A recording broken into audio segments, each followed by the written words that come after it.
27 তারিখ তো শবে কদর না, আপনি এই রাতে কেন শবে কদর নামাজ পড়েন? এই কথাটা যদি কেউ বলে আপনাদেরকে, তার মানে বুঝতে হবে তার উদ্দেশ্য খারাপ।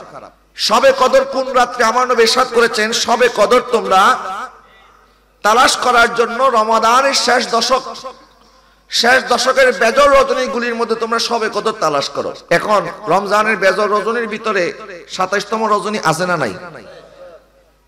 এখন 27তম রজনী তো রমজানের বেজর দশকের মধ্যে আছে। এখন কেউ যদি বলে যে না 27 তারিখে শবে কদর না, আপনি কেন 27 তারিখে শবে কদর নামাজ পড়তেছেন? তার মানে বুঝতে হবে তার বলার উদ্দেশ্য হচ্ছে খারাপ। সে যদি উদ্দেশ্য ভালো হতো, সে আপনাকে বলবে 27 তারিখ লাইলাতুল কদর, এটা উলামায়ে কেরাম বলেছেন, ইমামে আযম আবু হানিফা রাহমাতুল্লাহি আলাইহি ফয়সালা দিয়েছেন। উম্মার বৃহত্তম একটি অংশ, সাহাবায়ে কেরামেরও একটি বৃহত্তম অংশ, ওনারা মনে করতেন শবে কদর 27তম রজনীতে। কিন্তু নবীজি সাল্লাল্লাহু আলাইহি ওয়াসাল্লাম যেহেতু ইরশাদ করেছেন আমাদেরকে রমাদানের শেষ দশকের বেজর রজনীর মধ্যে শবে কদর তালাশ করতে, সুতরাং আমরা 27 তারিখে তো শবে কদরের নামাজ পড়ব, 27 তারিখে তো ইবাদত করবই করব, তার সাথে সাথে বাকি 4টা বেজর রজনী নবীজি বলেছেন 5টা বেজর রজনীতে ইবাদত করতে, তাহলে আমরা 5টা বেজর রজনীতে শবে কদর তালাশ করব। তাইলে বোঝা যেত সে উম্মার সংশোধন চায়। কিন্তু কেউ যদি আপনাকে বলে না 27 তারিখ নামাজ পড়লে হবে না, এটা শবে কদর না, এখানে শবে কদর পাবেন না, তার মানে বুঝতে হবে তার উদ্দেশ্য খারাপ। ঠিক একই ভাবে যারা বলে নবীজি সাল্লাল্লাহু আলাইহি ওয়াসাল্লামের বিলাদত শুভ আগমন এটা তো 12 তারিখ হয় নাই, তো কত তারিখ হয়েছে? বলে এটা 9 তারিখ হয়েছে। 9 তারিখ হয়, 12 তারিখ হয়, 8 তারিখ হোক, যেই তারিখই হোক না কেন, যারা এই কথা বলতেছে তারা কি 9 রবিউল আউয়াল কোনদিন ঈদে মিলাদুন নবী পালন করেছে? তারা কি 8 রবিউল আউয়াল ঈদে মিলাদুন নবী পালন করেছে? তারা কি 2 রবিউল আউয়াল ঈদে মিলাদুন নবী পালন করেছে? তাহলে তারা পালন করে না, বলে কেন? মানে উম্মতের মধ্যে একটা সন্দেহ ঢুকিয়ে দেওয়ার জন্য। তাদের চালাকি বুঝতে পেরেছেন আপনারা? তাদের উদ্দেশ্য হচ্ছে আপনার ভিতরে একটা কি ঢুকিয়ে দিবে? সন্দেহ ঢুকিয়ে দিবে। তা আমরা 12 রবিউল আউয়াল কেন পালন করি? আরে আমরা তো শুধু 12 রবিউল আউয়াল নয়, এখন তো রবিউল আউয়াল মাসও চলে গেছে, কিন্তু আজকে মিলাদুন নবী হচ্ছে কি হচ্ছে না? তার মানে শুধুমাত্র 12 রবিউল আউয়ালকে আমরা ঈদে মিলাদুন নবীর জন্য উদযাপন করি না, বরং আমাদের গোটা জিন্দেগি নবীর আগমনে আমরা খুশি উদযাপন করি। আল্লাহর নিয়ামত পেয়ে আমরা আল্লাহর নিয়ামতের শুকরিয়া আদায় করি। কথা বলেন ঠিক কি না? তো যারা বলে 12 রবিউল আউয়াল নবীর মিলাদ নয়, আর 12 রবিউল আউয়ালের ব্যাপারে অসংখ্য হাদিস আছে। 12 রবিউল আউয়ালের ব্যাপারে ইসলামের ইতিহাসের মধ্যে যারা ইতিহাসবিদ, ইতিহাস রচনা যারা করেছেন, ঐতিহাসিকভাবে এটা প্রসিদ্ধ নবীজির শুভ বিলাদত কত রবিউল আউয়াল? 12 রবিউল আউয়াল। তো আপনার কাছে 12 রবিউল আউয়াল পছন্দ হয় না, কোন তারিখ আপনার পছন্দ? বলে 8 রবিউল আউয়াল, 9 রবিউল আউয়াল। তো 9 তারিখ আপনি করেন না, আগে আপনি করেন যে আমি 8 রবিউল আউয়াল পালন করেছি, তখন আমাদেরকে বলেন, তাহলে এটা বুঝবো যে না আপনার উদ্দেশ্য ঠিক আছে। তার মানে বোঝা গেল মুখে যত কথাই বলুক না কেন তাদের উদ্দেশ্যের মধ্যে গড়বড় আছে না নাই? 2 নাম্বার, তারা বলে নবীজির আগমন আপনার খুশি, তাহলে নবীর ওফাতে আপনার কষ্ট পান না কেন? শোক দিবস কেন পালন করেন না? অথচ তারাও জানে, আমরাও জানি ইসলামের মধ্যে 3 দিনের অতিরিক্ত কোনো শোক নাই। বলেন ইসলামের মধ্যে 3 দিনের অতিরিক্ত কোনো শোক? তাহলে তারা যে আমাদেরকে বলে শোক পালন করার জন্য, তারা জীবনে কোনোদিন নবীর বিলাদত উপলক্ষে তো মিলাদ করেই নাই, কিন্তু নবীর ওফাত উপলক্ষে তারা জীবনে কোনদিন শোক পালন করেছে? দেখছেন কোনদিন তাদের মাদ্রাসার মধ্যে শোক দিবস পালন করতে? তো তারা তো পালন করেন, আমাদেরকে বলে কেন? তার মানে বোঝা গেল তাদের উদ্দেশ্য খারাপ। বলে তাদের উদ্দেশ্য কি? নিজে করেন, আমাদেরকে বলো কেন? এরপরে আসেন, তারা আপনাকে বলবে নবীজি সাল্লাল্লাহু আলাইহি ওয়াসাল্লাম তো নিজের জন্মদিন পালন করেছেন, প্রত্যেক সপ্তাহে সোমবার দিন নবী রোজা রেখেছেন। নবীজি সাল্লাল্লাহু আলাইহি ওয়াসাল্লামকে প্রশ্ন করা হয়েছে, ইয়া রাসূলুল্লাহ, হুজুর আপনি প্রত্যেক সোমবার দিন রোজা রাখেন কেন? নবীজি ইরশাদ করেছেন, যাকা ইয়াউমু উলিদতু ফীহি ওয়া ইয়াউমু বুইসতু ফীহি, কারণ এই সোমবার দিন আমি দুনিয়াতে আগমন করেছি এবং সোমবার দিন আল্লাহ পাক আমার উপরে ওহী নাজিল করেছে। যারা বলেন না সুবহানাল্লাহ। এই হাদিস থেকে প্রমাণ হয় নবী নিজের জন্মদিন পালন করেছেন, ঠিক কিনা বলেন? এখন তারা বলবে নবী তো সপ্তাহে পালন করেছে, প্রত্যেক সপ্তাহে সোমবার দিন, তাও রোজার মাধ্যমে। আর আপনার জুলুস করেন, মিলাদ পড়েন, র্যালি করেন, আবার তাবারক খান, তো এটা তো নবীর সুন্নত মোতাবেক হয় নাই। আচ্ছা, তাহলে নবীজি সাল্লাল্লাহু আলাইহি ওয়াসাল্লামের শুভ বিলাদতকে যদি শুধুমাত্র রোজার মাধ্যমে উদযাপন করতে হয়, আমাকে বলেন তারা সারা জীবন মিলাদুন নবী উপলক্ষে প্রত্যেক সপ্তাহে সোমবার দিন তারা নিজেরা রোজা রাখছে কিনা, এটা তাদের কাছ থেকে আগে জানতে হবে যে তোমরা রোজা রাখছো কিনা। তারা নিজেরা রোজা না রেখে আমাদেরকে রোজার কথা বলে। যারা সত্যিকার আশিক রাসূল তারা শুধুমাত্র সোমবার নয়, নবী প্রত্যেক বৃহস্পতিবার দিনে রোজা রাখতেন, নবী আইয়ামে বীজের দিনে রোজা রাখতেন। এরকম করে যারা সত্যিকার আশিক রাসূল নবীকে যারা মহব্বত করে তারা নবীজির প্রত্যেকটা সুন্নতের উপরে আমল করে। কথা বলেন ঠিক কিনা? কিন্তু আমাকে আপনাকে কেউ কেরামান কাতিবিনের দায়িত্ব দেয় নাই মানুষের আমলনামা সম্পর্কে জিজ্ঞাসা করার। কেউ যদি সোমবার দিন রোজা নাও রাখে তার কি কোনো গুনাহ হবে? গুনাহ তো হবে না, এটা তো সুন্নত। এখন নবীজি সাল্লাল্লাহু আলাইহি ওয়াসাল্লাম যেইভাবে নিজের বিলাদতকে কেন্দ্র করে সোমবার দিন রোজা রেখেছেন, ঠিক একই ভাবে নবীজি নিজের বিলাদতকে কেন্দ্র করে আপ্যায়ন করে সাহাবায়ে কেরামকে খাবারও খাওয়াইছে। সুবহানাল্লাহ বলেন না? ইমাম বাইহাকি রাহমাতুল্লাহি আলাইহি এই হাদিসটি নকল করেছেন। নবীজি সাল্লাল্লাহু আলাইহি ওয়াসাল্লাম নবুয়ত প্রকাশ করার পরে আক্কান নবী সাল্লাল্লাহু আলাইহি ওয়াসাল্লাম বাদান নবুয়া, নবুয়ত প্রকাশ করার পরে নবী নিজের জন্য আকিকা করেছেন। সুবহানাল্লাহ বলেন। আকিকা করা হয় সন্তানের জন্মের খুশিতে, আল্লাহর নিয়ামতের শুকরিয়া আদায় করার জন্য আকিকা করা সুন্নত। বলেন আকিকা করা কি? নবীজির আগমনের 7 দিনের দিন নবীজির দাদাজান আব্দুল মুত্তালিব নবীজির জন্য একটি আকিকা করেছেন এবং ওই দিনই নবীজির নাম রাখা হয়েছে মুহাম্মদ সাল্লাল্লাহু আলাইহি ওয়াসাল্লাম। তাহলে একজন সন্তানের আকিকা জীবনে কয়বার হয়? একবার। বলেন না কয়বার? আর নবীর আকিকা হয়েছে কয়বার? একবার নবীর দাদা করেছে, আরেকবার নবী নিজে করেছে। এখন প্রশ্ন হচ্ছে তাহলে নবী নিজে কেন করলেন? দাদা তো একবার করেছে। তো তারা বলবে নবীজির দাদা যেটা করেছে ওটা তো আইয়ামে জাহিলি যুগ ছিল, জাহিলি যুগের আকিকা, সুতরাং এটা বৈধ হয় না, এটা অবৈধ। এই জন্য নবী নবুয়ত প্রকাশ করার পরে বৈধভাবে আবার আকিকা করেছে। এখন নবীজির দাদার আকিকা যদি অবৈধ হয় তাহলে নবীজির 25 বছর বয়সে নবীজি আম্মাজান খাদিজাকে বিবাহ করেছেন। তো খাদিজা রাদিয়াল্লাহু তাআলাকে যখন বিবাহ করেছেন তখন কি নবীজি নবুয়ত প্রকাশ করেছিলেন? নবী নবুয়ত প্রকাশ হচ্ছে কত বছর বয়সে? 40 বছর বয়সে। 40 বছর আগে সব কাজ যদি বাতিল হয়ে যায় তাহলে নবীজির নবুয়ত প্রকাশের 15 বছর আগে আম্মাজান খাদিজাকে শাদী করেছেন, এটাও তো তাহলে তাদের ভাষ্য মতে অবৈধ। নাউজুবিল্লাহ বলেন না? যে চিলে কান নিয়ে গেছে এটা শোনার পরে চিলে পিছে দৌড়ানোর আগে কানটা জায়গা বরাবর আছে কিনা এটা চেক করা দরকার আছে না? কিন্তু আমাদের দেশে কিছু মানুষ একজন একটা বলে দিয়েছে যে ঈদে মিলাদুন নবী সাল্লাল্লাহু আলাইহি ওয়াসাল্লামের তারিখের ব্যাপারে বলেছে ঈদে মিলাদুন নবী সাল্লাল্লাহু আলাইহি ওয়াসাল্লাম 12 রবিউল আউয়াল নয়, অন্য তারিখে। আচ্ছা, যারা এই কথা বলেছে যে তারিখ নিয়ে যারা বিতর্ক করে, শুধু বিতর্ক শুধু তারিখ নিয়ে তাদের আপত্তি না, তাদের বহু আপত্তি। 12 রবিউল আউয়াল নবীর আগমন নয়, এটা এক নাম্বার। বলে আবার বলে রবিউল আউয়াল মাসে নবীর ওফাত হয়েছে, তো যেই মাসের মধ্যে নবীজির মিলাদ ওই মাসের মধ্যে নবীর ওফাত, যে তোমরা মিলাদের খুশি করো, ওফাতের শোক পালন করো না কেন? আবার বলে নবীজি তো সোমবার দিন রোজা রেখেছেন, তো আপনার রোজা না রেখে আপনার কেন বিরিয়ানি খান? নানান ধরনের প্রশ্ন আছে না? তাদের প্রশ্নের কোনো শেষ, আর আমরা উত্তর দিতে দিতে শেষ। কিন্তু তাদের উদ্দেশ্য কি?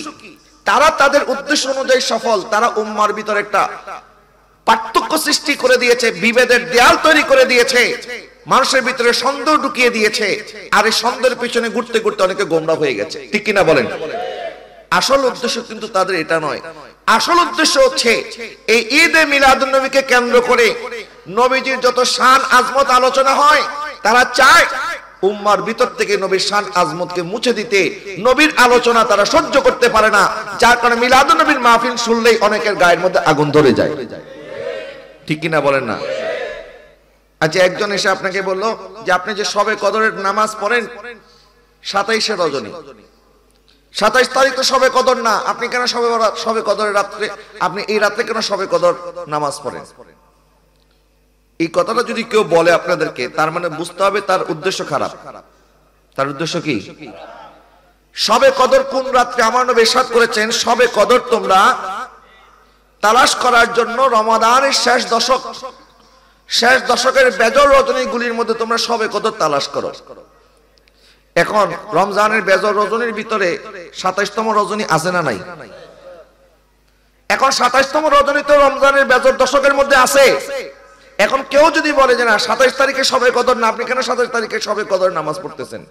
তার মানে বুঝতে হবে তার বলার উদ্দেশ্য হচ্ছে খারাপ। সে যদি উদ্দেশ্য ভালো হতো সে আপনাকে বলবে 27 তারিখ লাইলাতুল কদর, এটা উলামায়ে কেরাম বলেছেন, ইমামে আযম আবু হানিফা রাহমাতুল্লাহি আলাইহি ফয়সালা দিয়েছেন। উম্মার বৃহত্তম একটি অংশ, সাহাবায়ে কেরামেরও একটি বৃহত্তম অংশ ওনারা মনে করতেন শবে কদর 27তম রজনীতে।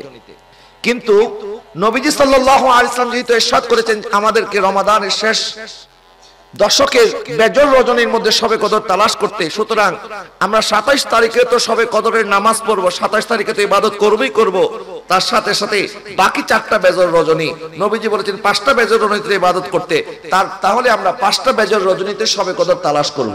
তাইলে বোঝা যেত সে উম্মার সংশোধন চায়।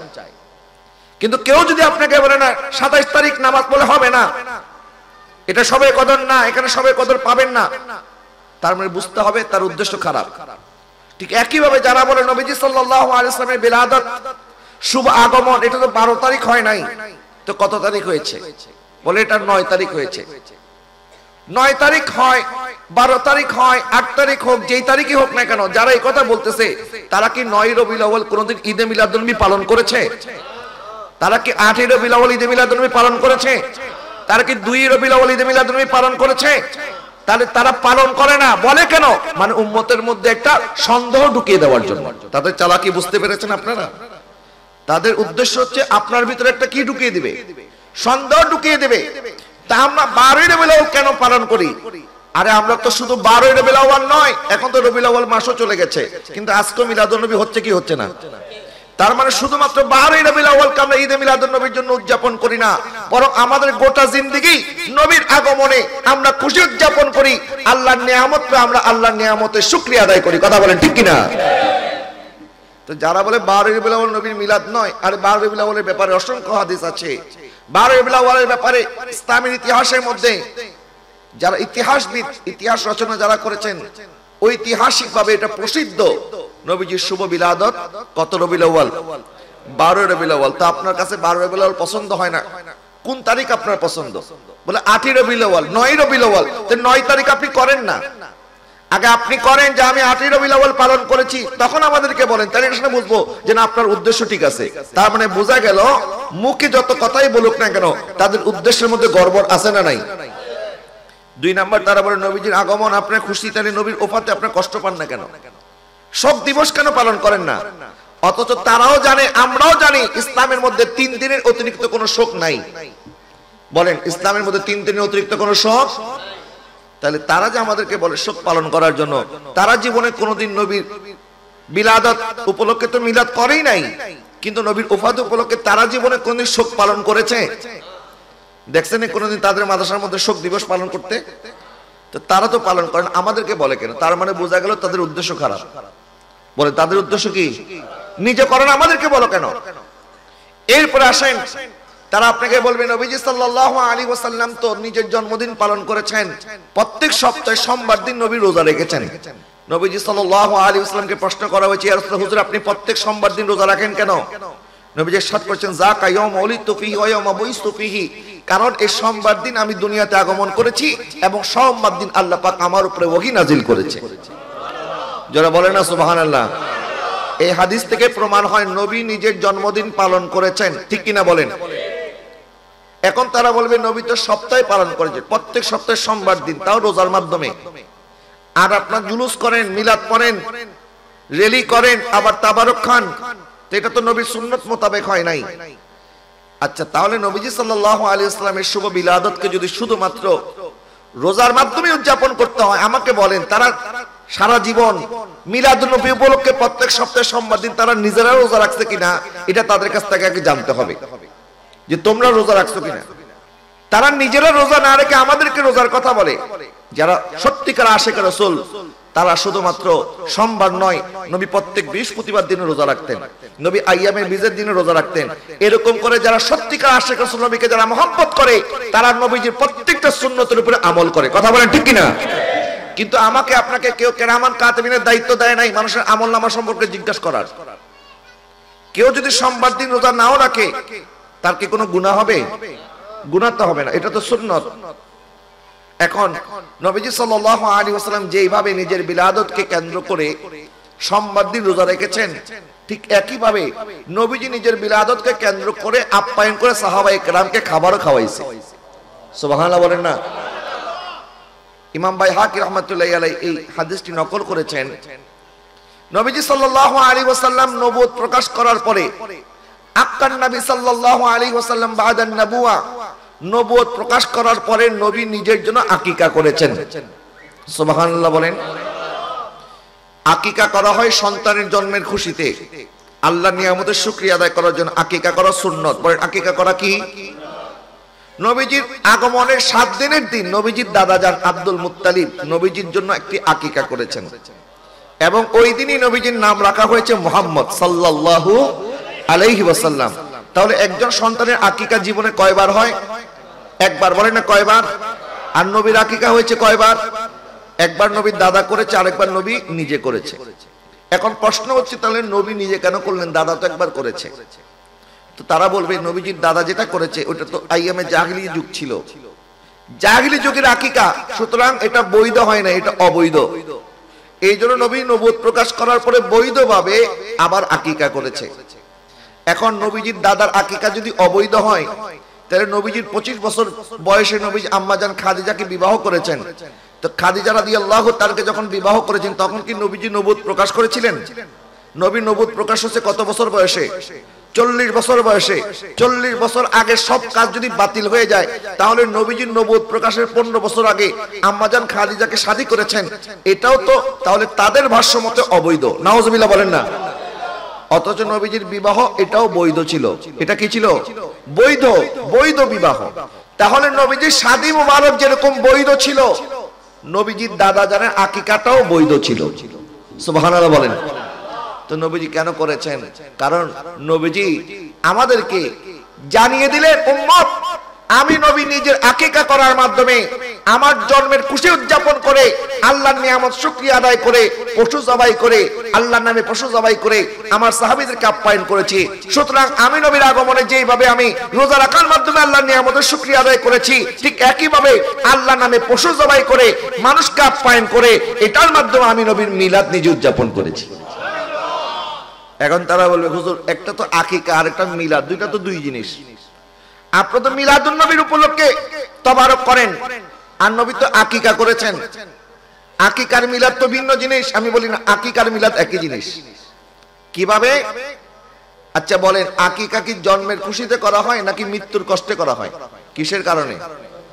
প্রত্যেকটা একটা উপলক্ষ আছে না। মানুষ মারা গেলে যেটা করা হয় এটাকে আপনারা কি বলেন? মেজবান বলেন। এখানে মানুষ মারা গেলে 4 দিনের দিন ফাতিহা অথবা 40 অথবা যেটাই আপনারা করেন ইসালে সওয়াব মাহফিল করেন বা আয়োজন করেন, মানুষ যেটা মারা যাওয়ার পরে করে এটাকে কি বলা হয়? আপনাদের এলাকায় এটা মেজবান বলে না? মেজবান। আর সন্তান যখন আগমন করে সন্তানের জন্মের খুশিতে যেটা করা হয় এটাকে কি মেজবান বলে না আকিকা বলে?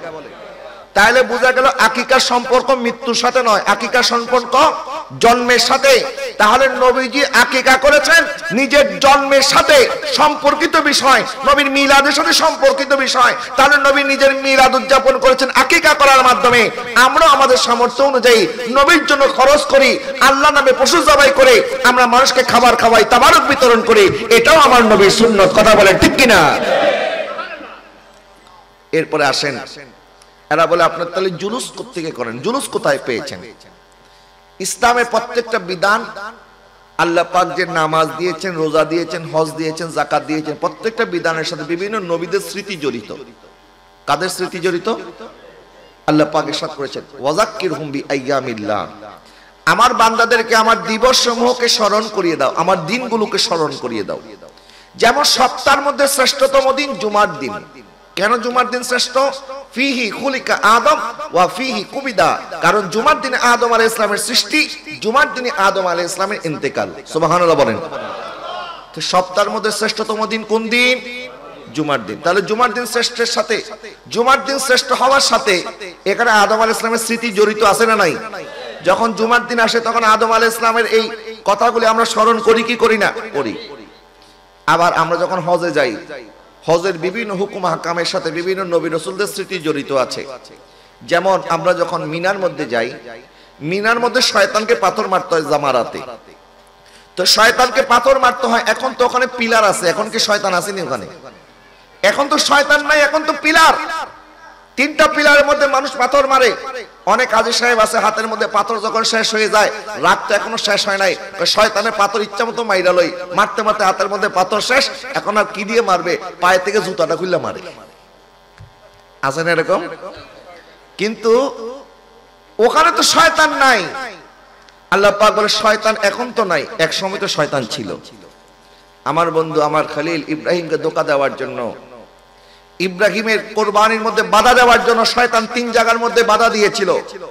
তখন আমার বন্ধু আমার খলিল শয়তানকে 3 জায়গায় পাথর মেরেছিল।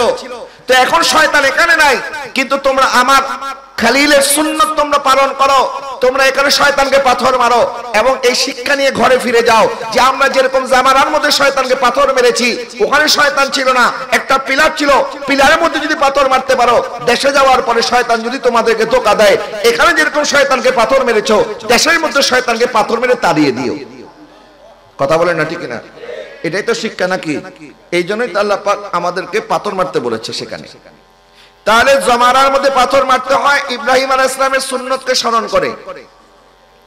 আবার যখন আমরা জাবালে রহমতের মধ্যে যাই, আরাফার ময়দানের মূল কার্যক্রম উকুফ আরাফা, এই উকুফ আরাফা করার জন্য যে পাহাড়কে কেন্দ্র করে মুসল্লিরা হাজিরা উকুফ আরাফা করে, ওই পাহাড়টার নাম জাবালে রহমত। বলেন ওই পাহাড়টার নাম কি? জাবালে। যে জাবালে রহমতের মধ্যে বসে হযরত আদম আলাইহিস সালাম এবং মা হাওয়া আলাইহিস সালাম দোয়া করেছিলেন। 350 বছর কান্নাকাটি করার পরে আমার নবীর উসিলা নিয়ে যখন দোয়া করেছেন, আল্লাহ পাক আদম আলাইহিস সালাম মা হাওয়া আলাইহিস সালামের দোয়া কবুল করেছেন। যার কারণে হাজী সাহেবগণ 9 জিলহজ একদম মাগরিব পর্যন্ত সেখানে বসে বসে আল্লাহর দরবারে দোয়া করতে থাকে। কেন?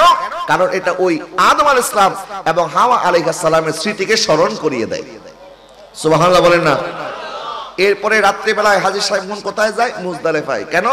কারণ এই মুজদালিফার মধ্যেই হযরত আদম আলাইহিস সালাম মা হাওয়া আলাইহিস সালাম রাত্রি যাপন করেছিলেন। এরপর আসেন কোরবানি। হযরত ইসমাঈল আলাইহিস সালামকে ইব্রাহিম আলাইহিস সালাম কোরবানি করেছেন, কিন্তু ইসমাঈল আলাইহিস সালাম কোরবানি হয় নাই। আল্লাহ পাক ওই জায়গার মধ্যে আল্লাহ জান্নাত থেকে একটা দুম্বা নাজিল করে দিয়েছে। কিন্তু এখন ওই কোরবানি আছে না? কোরবানির বিধান আছে না? আছে। কোরবানি আমরা যখন করি তখন বারবার ইসমাঈল আলাইহিস সালামের কোরবানির কথা, ইব্রাহিম আলাইহিস সালামের কোরবানির কথা স্মরণ হয়ে যায়, ঠিক কি না বলেন? এরপরে আসেন যখন আমরা সাফা এবং মারওয়া সাই করি, সাফা মারওয়ার মধ্যে দৌড়িয়েছেন হযরতে হাজরা আলাইহিস সালাম। কেন দৌড়িয়েছেন? ওনার শিশু সন্তান ইসমাঈল আলাইহিস সালামের জন্য পানি পান করতে পারতেন। ইসমাঈল আলাইহিস সালাম তৃষ্ণার্ত ছিলেন, ওনার পানির জন্য হাজরা আলাইহিস সালাম পানির সন্ধানে দৌড়াদৌড়ি করেছেন। কিন্তু এখন কি সেখানে পানির কোনো অভাব আছে? কিন্তু এখন আমাদেরকে সাফা মারওয়া সাই করতে হয় কিনা? দৌড়াদৌড়ি করতে হয় না? হয়। তো এখন কেন করি? আল্লাহ সুবহানাহু ওয়া তাআলা উম্মতে মুহাম্মাদের জন্য হজের একটি বিধান করে দিলেন। হজের মধ্যে কেউ যদি সাফা মারওয়া সাই না করে তার হজ হবে না। কেউ যদি উমরার মধ্যে সাফা মারওয়া সাই না করে তার হজ হবে, উমরা হবে না। যেখানে হাজরা আলাইহিস সালাম দৌড়িয়েছেন, সেখানে আমার নবীও দৌড়িয়েছেন, নবী সাহাবীরাও দৌড়িয়েছেন। সকল পীর ওলি গাউস কুতুব আল্লাহর দুনিয়ার মধ্যে কিয়ামত পর্যন্ত উম্মতে মুহাম্মাদের যারা আসতে থাকবে, যারা হজ করার জন্য উমরা করার জন্য মক্কা শরীফ যাবে, তাদের প্রত্যেককে সাফা মারওয়া দৌড়াদৌড়ি করতে হবে। যারা বলেন না সুবহানাল্লাহ। আল্লাহ এখন তো পানির দরকার নাই, জায়গায় জায়গায় তো তুমি এখন জমজমের ব্যবস্থা করে দিয়েছো। আর হাজরা আলাইহিস সালাম যখন দৌড়িয়েছেন তখন শিশু সন্তান তিনি ছিলেন খানায়ে কাবা, এখন যেখানে এটার সামনে, তখন তো আর খানায়ে কাবা এরকম ছিল না, তখন তো ঘর ছিল না। আর হাজরা আলাইহিস সালাম দৌড়াদৌড়ি করতেছেন, দুইটা পাহাড়ের মাঝখানে যখন উনি আসে, এই মাঝখানের জায়গা একটু ঢালু, এই ঢালুর মধ্যে যখন আসে তখন আর হযরত ইসমাঈল আলাইহিস সালামকে দেখা যাচ্ছে না। কিন্তু যখন আবার সাফা পাহাড়ে উঠে মারওয়া পাহাড়ে যায় তখন সেখান থেকে দেখা যাচ্ছে যে বাচ্চাটা আছে। কিন্তু মাঝখানে যখন উনি আসে তখন যখন সন্তানকে দেখা যায় না, তো এই মাঝখানের জায়গাটা অতিক্রম করার জন্য উনি একটু দৌড়াতেন, একটু তাড়াহুড়া করতেন। এখনো যারা সাফা মারওয়ায় সাই করেন দেখবেন সবুজ চিহ্নিত একটা জায়গা আছে, উপরে লাইট দেওয়া আছে, যেখানে একটু পুরুষরা দৌড়ায় দৌড়ায় পার হতে হয়। এখন আছে না হুজুর? এখনো জায়গাটা আছে। কেন? কারণ এখানে হাজরা আলাইহিস সালাম একটু দ্রুত দৌড়িয়েছেন। সাফা থেকে মারওয়া তো দৌড়াদৌড়ি করেছিনি, কিন্তু মাঝখানের জায়গাটা উনি দ্রুত অতিক্রম করেছেন। এই জন্য এখনো পুরুষ হাজিদেরকে ওখান থেকে দ্রুত অতিক্রম করে যেতে হয়। কেন? আল্লাহ এখন তো পানির অভাব নাই, এখন তো কোনো অসুবিধা নাই, আল্লাহ এখন কেন দৌড়াদৌড়ি করব? আল্লাহ পাক বলে পানির জন্য দৌড়াতে হবে না, বরং আমার হাজরা দৌড়িয়েছিল, তোমরা আমার হাজরা সুন্নাত পালন করতে থাকো। এরপর যখন আমরা আবার তাওয়াফ করি, তাওয়াফের মধ্যে পুরুষ হাজি যারা, তাদেরকে 3 চক্কর রমল করতে হয়। কি করতে হয়? রমল। একটু বলেন না, রমল কি করতে হয়? রমল। রমলটা কি জিনিস? রমলটা হচ্ছে কাঠটাকে একটু হেলিয়ে দুলিয়ে বাহাদুরের মতো চলাফেরা করা। এইভাবে হেলে দুলে চলতে হবে পুরুষ হাজি যারা আছে। আচ্ছা, এরকম বাহাদুরের মতো চলাফেরা করা, জমিনের মধ্যে কেউ যদি এরকম করে চলাফেরা করে, মানুষ তাদেরকে অহংকারী বলবে না? এবং আল্লাহ সুবহানাহু ওয়া তাআলা বলেছেন, ওয়া ইবাদুর রহমানিল্লাযিনা ইয়ামশুনা আলাল আরদি হাওনা, যখন বান্দারা, আমার বান্দা, রহমানের বান্দা যখন জমিনে চলবে, তখন তোমরা নম্র হয়ে ভদ্র হয়ে হাঁটো। আমার নবীজি এত নম্র ভদ্র হয়ে হাঁটতেন। নবীজি সাল্লাল্লাহু আলাইহি ওয়াসাল্লাম, মাশাআল্লাহ, নবীজি সাল্লাল্লাহু আলাইহি ওয়াসাল্লাম যখন জমিনে হাঁটতেন, নবীজি মাথা মোবারক ঝুঁকিয়ে ঝুঁকিয়ে হাঁটতেন, মাটির দিকে তাকিয়ে তাকিয়ে হাঁটতেন। যারা বলে না সুবহানাল্লাহ। মানে নবীজি এমন ভাবে ঝুঁকে হাঁটতেন, সাহাবায়ে কেরাম মনে করতেন নবীজি মনে হয় কোনো পাহাড় থেকে নিচের দিকে নামতেছে, মানে এমন ঝুঁকে ঝুঁকে হাঁটতেন। তাহলে ঝুঁকে হাঁটা নবীর সুন্নাত। ঝুঁকে হাঁটা এটা আল্লাহর বান্দা, রহমানের বান্দার আলামত। কিন্তু আল্লাহ সুবহানাহু ওয়া তাআলা বললেন, দুনিয়ার সমস্ত জায়গায় তোমরা ঝুঁকে হাঁটবা, কিন্তু আমার ঘর খানায় কাবার সামনে যখন আসবা, তখন তোমরা বাহাদুরের মতো হাঁটবা। আর আল্লাহর ঘরের সামনে না আরো বেশি নম্র হয়ে হাঁটার দরকার, ঠিক না? কিন্তু ওখানে আল্লাহ পাক বলতেছে না, এখানে তোমাদের ঝুঁকে হাঁটা দরকার নাই, এখানে তোমরা রমল করো। রমল কেন রমল করব? আল্লাহ সুবহানাহু ওয়া তাআলা আমাদের জন্য এই বিধানটা দিলেন, নবীর সুন্নাত। নবীজি সাল্লাল্লাহু আলাইহি ওয়াসাল্লাম মক্কা বিজয় যখন করেছেন, মক্কা বিজয় করার পরে মক্কার কাফেররা বাড়ির ছাদের মধ্যে উঠে, পাহাড়ের উপরে উঠে উকি মেরে মেরে দেখতেছে, কিরে এদেরকে তো আমরা একবার মক্কা থেকে বিতাড়িত করে দিয়েছিলাম, এই মুসলমানরা আবার বিজয়ী হয়ে মক্কায় প্রবেশ করেছে। তারা তো আগে দুর্বল ছিল, তাদের কাছে কোনো টাকা পয়সা ছিল না, তাদের পেটের মধ্যে কোনো খাবার ছিল না। আমার নবী সাল্লাল্লাহু আলাইহি ওয়াসাল্লাম যখন কাফেরদের এই অবস্থা দেখলো, তখন আমার নবী বললেন, এই আমার সাহাবায়ে কেরাম, তোমরা যারা আমার সাথে এসেছো, আজকে কাফের আমাদেরকে দেখতেছে, সুতরাং তোমরা দুর্বল নয়, তোমরা যে বাহাদুর, এটা প্রমাণ করার জন্য আমরা কেউ ঝুঁকে হাঁটবো না, বরং আমরা বীর বাহাদুরের মতো হাঁটবো। নবীজি বললেন, তোমরা কাঁধ উঁচা করে করে হাঁটো, তোমরা তাদেরকে দেখা দাও মুসলমানরা দুর্বল নয়, মুসলমানরা শক্তিশালী, মুসলমানরা ক্ষুধার্ত নয়। আল্লাহ পাক মুসলমানদেরকে বিজয় করে মক্কাতুল মুকাররমায় আমাদেরকে আবার ফিরিয়ে এনেছেন। জোরে বলেন না সুবহানাল্লাহ। তাহলে রমল করেছেন আমার নবীজি, বলেন রমল করেছেন কি আমার? আচ্ছা, তখন না খানে কাবার চতুর্পাশে কাফের মুশরিক ছিল, এখন কি আর কাফের মুশরিকরা আছে? এখন তো নাই। তো তখন নবীজি সাহাবায়ে কেরামকে বলেছেন কাফেরদেরকে দেখানোর জন্য, যে তোমরা কাফেরদেরকে দেখিয়ে এরকম বীর বাহাদুরের মতো হাঁটো।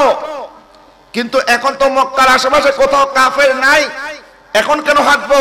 আল্লাহ পাক বলে, কাফের না থাকলে কি হয়েছে, কাফেরদেরকে দেখানোর দরকার নাই, আমার নবীর সুন্নাতকে তো জিন্দা রাখতে হবে। আমার নবীর সুন্নাত পালন করার জন্য তোমরা এখনো রমল করতে থাকো। তাহলে এই সমস্ত বিধান আল্লাহ দিয়েছেন কেন? ওই দিনগুলিকে স্মরণ করিয়ে দেওয়ার জন্য। ওয়াযাক্কিরহুম বিআইয়ামিল্লাহ, তোমরা আল্লাহর দিনকে স্মরণ করো। যখন নবীজি সাল্লাল্লাহু আলাইহি ওয়াসাল্লাম মদিনা শরীফে হিজরত করলেন, মদিনাবাসী আমার নবীর আগমনের হিজরতের কথা যখন শুনেছে, যখন থেকে শুনেছে, তখন থেকেই তারা সানিয়াতুল উইদা, একটি পাহাড়, এই পাহাড়ে এসে তারা অপেক্ষা করত আর দেখতো আমার নবীকে আসতেছেন কিনা, আসতেছেন কিনা। সকাল থেকে সন্ধ্যা পর্যন্ত অপেক্ষা করত। একদিন আসলো, দেখলো এখন কোনো কাফেরা দেখা যাচ্ছে না, তারা চলে যেত। পরের দিন আবার ফজরের পর চলে আসতো, আবার মাগরিব পর্যন্ত অপেক্ষা করত, আবার চলে যেত। এরকম করে 2 মাস কেটে গেল। 2 মাস কেটে যাওয়ার পরে আমার নবী সাল্লাল্লাহু আলাইহি ওয়াসাল্লাম যখন হিজরত করলেন, ওই দিনটাও ছিল 12 রবিউল আউয়াল, ওই দিনটাও ছিল সোমবার। নবী যখন আগমন করলেন, তখন মদিনাবাসীর মধ্যে খুশির বন্যা বয়ে গেল। মদিনাবাসী দেখলো একটি কাফেলা আসতেছে, আমার নবী উটের পিছে সওয়ার হয়ে আছেন। তখন মদিনার নারী পুরুষ আবার বৃদ্ধ বনিতা সবাই রাস্তায় নেমে গেল। তারা জুলুস করতে লাগলো, মিছিল করতে লাগলো আর পড়তে লাগলো, তালা আল বাদরু আলাইনা মিন সানিয়াতিল ওয়াদা وجب الشكر علينا ما دعا لله دا أيها المبعوث فينا جئت بالأمر المطاع جئت شرفت المدينة مرحبا يا خير دا طلع البدر علينا من ثنيات الوداع وجب الشكر علينا ما دعا لله دا সুবহানাল্লাহ বলেন না। তারা নবীর আগমনে খুশি হয়েছে, নবীকে পেয়ে খুশি হয়ে ওনারা জুলুস করেছে, র্যালি করেছে। আমার নবীও তাদের প্রতি খুশি হয়ে গেলেন। আমার নবীকে 53 বছর মক্কাবাসী দেখেছে কিন্তু চিনতে পারে নাই, মদিনাবাসী নবীকে এক পলক দেখার সাথে সাথে চিনে ফেলেছে। হেদায়েত দেওয়ার মালিক কে? আমার নবীকে আল্লাহ সুবহানাহু ওয়া তাআলা মদিনাবাসীর মুহাব্বতের কাছে আমার নবী মদিনাবাসীকে এত ভালোবাসলেন। মদিনাবাসীর এই রিসিপশন পেয়ে, এই খুশি দেখে আমার নবী তাদের প্রতি এত খুশি হলেন, আল্লাহর দরবারে দোয়া করলেন, আল্লাহ আমার দাদা ইব্রাহিম খলিলুল্লাহ মক্কাকে হারাম করেছে আর আমি মুহাম্মদুর রাসূলুল্লাহ মদিনাকে হারাম করে দিলাম। আল্লাহ তুমি মক্কার মধ্যে যত বরকত রেখেছো মদিনার মধ্যে বরকতকে তুমি দ্বিগুণ করে দাও। যারা বলেন না সুবহানাল্লাহ। নবীর রওজা মোবারক এখনো কোথায়? বলেন না মদিনা শরীফ কোথায়? মদিনা শরীফ। আমার নবী সাল্লাল্লাহু আলাইহি ওয়াসাল্লাম চাইলে আল্লাহর আরশে আজিমের মেহমান হয়ে থাকতে পারতেন। আল্লাহ পাক নবীকে হযরত ইসমাঈল হযরত ঈসা আলাইহিস সালামকে যেরকম দ্বিতীয় আসমানে তুলে নিয়েছেন, নবীকে চাইলে এরকম দ্বিতীয় আসমানে তুলে নিতে পারতেন না? হযরত ইদ্রিস আলাইহিস সালাম, হযরত ইয়াকুব আলাইহিস হযরত ইদ্রিস আলাইহিস সালাম এখনো জান্নাতে, দুনিয়াতে ওনার কোনো রওজা নাই। উনি কোথায় আছেন? জান্নাতে আছেন। তো ইদ্রিস আলাইহিস সালামকে যদি আল্লাহ পাক জান্নাতে রাখতে পারে, আমার নবীকে আল্লাহ পাক জান্নাতুল ফেরদাউসে নিয়ে রাখতে পারতেন না? পারতেন। কিন্তু আল্লাহ পাক আমার নবীকে দ্বিতীয় আসমানও দেন নাই, জান্নাতুল ফেরদাউসে রাখতে পারতেন, দুনিয়া থেকে তুলে নিতে পারতেন, কিন্তু তুলে নেন নাই। কারণ আমার নবীকে মদিনাবাসী যে ভালোবেসেছে, মদিনাবাসীর ভালোবাসার প্রতিদান স্বরূপ আমার নবীজি এখনো মদিনার মাটির নিচে আরাম করতেছে। তাহলে নবীকে যারা ভালোবাসে নবী তাদের সাথে থাকে, যাদের কাছে নবীর মহব্বত নাই নবী তাদের সাথে থাকে। তখন আমি বলছিলাম যেভাবে আমরা সাফা মারওয়া সাই করি পানির জন্য নয়, হাজরা আলাইহিস সালামের সুন্নতকে স্মরণ করে, যেভাবে আমরা আরাফার ময়দানে দোয়া করি বাবা আদম আলাইহিস সালাম মা হাওয়া আলাইহিস সালামকে স্মরণ করে, যেভাবে আমরা মুজদালিফার মধ্যে রাত্রি যাপন করি বাবা আদম মা হাওয়া আলাইহিস সালামকে স্মরণ করে, যেভাবে আমরা এখনো জামানার মধ্যে শয়তানকে পাথর নিক্ষেপ করি বাবা ইব্রাহিম আলাইহিস সালামকে স্মরণ করে, যেভাবে আমরা সাফা মারওয়া সাই করি আমরা হযরতে হাজরা আলাইহিস সালামকে স্মরণ করে, যেভাবে আমরা রমল করি আমার নবীর সুন্নতকে স্মরণ করে, ঠিক একই ভাবে আমার নবীকে পাওয়ার পরে মদিনাবাসী যেভাবে নবীকে রিসিভ করেছে, বরণ করেছে, মদিনাবাসী যেরকম খুশি হয়েছিল, আমরা প্রত্যেক বছর 12 রবিউল আউয়াল আমার নবীর জশ্নে মিলাদুন নবী পালন করি, মদিনার সাহাবীদের আমলকে স্মরণ করে। কথা বলে ঠিক কিনা? যারা করে না আমরা তো তাদেরকে বাধ্য করি না করার জন্য। মিলাদুন নবীর জুলুস করা তো ফরজ নয়, মিলাদুন নবীর জুলুস করা ওয়াজিবও নয়, বরং যার অন্তরে মহব্বত আছে সে নবীর মিলাদ যেভাবে পারে সে সেভাবে করবে। কোনো অসুবিধা আছে? আমাদের মাহফিলে আসতে হবে, আমাদের মজলিসে এসেই মিলাদুন নবী করতে হবে এটা তো কথা নয়, বরং আল্লাহ সুবহানাহু ওয়া তাআলা ইরশাদ করেছেন কুল বিফাদলিল্লাহি ওয়া বিরহমাতিহি ফাবিযালিকা ফালইফরাহু। হুজুর আপনি বলে দিন আল্লাহর দয়া এবং অনুগ্রহ পাওয়ার কারণে, আল্লাহর রহমত পাওয়ার কারণে তারা যেন খুশি উদযাপন করে। যারা বলেন না সুবহানাল্লাহ। তো নবীর আগমনে খুশি উদযাপন করা এটা হচ্ছে ফরজ। নবীর আগমনে খুশি হওয়াটা কি? কেউ যদি বলে আমি নবীর আগমনে খুশি নই তাহলে সে সাথে সাথে কাফের হয়ে যাবে। কারণ নবীর আগমনে বেজার হয়েছে একমাত্র ইবলিস। ইবলিস শয়তান ছাড়া নবীর আগমনে সবাই খুশি। সুবহানাল্লাহ বলেন না। ইবনে কাসির রাহমাতুল্লাহি আলাইহি আল বিদায়া ওয়ান নিহায়ার মধ্যে লিখেছেন যে ইবলিস শয়তান জীবনে 4 বার জোরে জোরে কান্না করে কেঁদেছে। যখন আদম আলাইহিস সালামের সাথে বেয়াদবি করার কারণে আল্লাহ সুবহানাহু ওয়া তাআলা তাকে কাফের ঘোষণা করেছেন, আবা ওয়াস্তাকবারা ওয়া কানা মিনাল কাফিরিন। অহংকার করার কারণে আল্লাহ সুবহানাহু ওয়া তাআলা তাকে কাফের বানিয়ে দিয়েছে। তখন সে একবার হাউমাউ করে চিৎকার করে কেঁদেছিল। দ্বিতীয়বার যখন আল্লাহ সুবহানাহু ওয়া তাআলা তাকে দুনিয়ার মধ্যে পাঠিয়ে দিলেন, জান্নাত থেকে বের করে দিয়েছে, জান্নাতের সমস্ত নাজ এবং নিয়ামত তার কাছ থেকে ছিনিয়ে নেওয়া হয়েছে, তখন শয়তান দ্বিতীয়বার চিৎকার করে কান্না করে কেঁদেছে। আবার 570 খ্রিস্টাব্দে 12 রবিউল আউয়াল সোমবার দিন সুবহে সাদেকের সময় মা আমিনার ঘরে আমার নবী যখন তাশরীফ এনেছে, তখন শয়তান চিৎকার করে করে কেঁদেছে। আবার যেদিন নবীজির উপরে সূরা ফাতিহা নাজিল হয়েছে, সূরা ফাতিহা নাজিল হওয়ার দিন শয়তান চিৎকার করে করে কেঁদেছে। তাহলে 4 বার কাদার মধ্যে একবার হচ্ছে নবীর আগমনের দিন সে কেঁদেছে। নবীর আগমনে সবাই খুশি, ইবলিস বেজার। সুতরাং মিলাদুন নবীতে যারা বেজার হবে এরা হচ্ছে ইবলিসের বংশধর। কথা বলেন না, ঠিক না? এখন বাকি কথা হচ্ছে মিলাদুন নবী আপনি উদযাপন করবেন কেমনে? আমরা যেভাবে উদযাপন করি, নবীজি সাল্লাল্লাহু আলাইহি ওয়াসাল্লামের শুভ বিলাদতকে উপলক্ষ করে কেউ রোজা পালন করে, কেউ নবীজি সাল্লাল্লাহু আলাইহি ওয়াসাল্লামের সানাখানি করার জন্য নাত রাসূলের মাহফিল করে, কেউ এরকম আজকের এই মাহফিলের মতো মাহফিলের আয়োজন করে, কেউ অন্তত কিছু না পারলে অন্তত গরিবদেরকে কিছু খাবার দেওয়ার জন্য সামান্য ঘরের মধ্যে রান্না করে, কেউ আরেকটু সামর্থ্য হয়ে গেলে মানুষকে বড় আয়োজন করে তাদের একটু খাওয়ানোর ব্যবস্থা করে। আর যারা নবীর আশিক তারা সারা বছর অপেক্ষায় থাকে 12 রবিউল আউয়াল আসলে আমরা নবীর প্রেম ভালোবাসা মহব্বত নিয়ে রাজপথে আমরা দাঁড়িয়ে দাঁড়িয়ে নবীকে সালাম দিব। সুবহানাল্লাহ বলেন। এই জন্য অনেকে জশ্নে জুলুসও করে, ঠিক কিনা বলেন? এখন দেখতে হবে পালন করার পদ্ধতি বৈধ কিনা।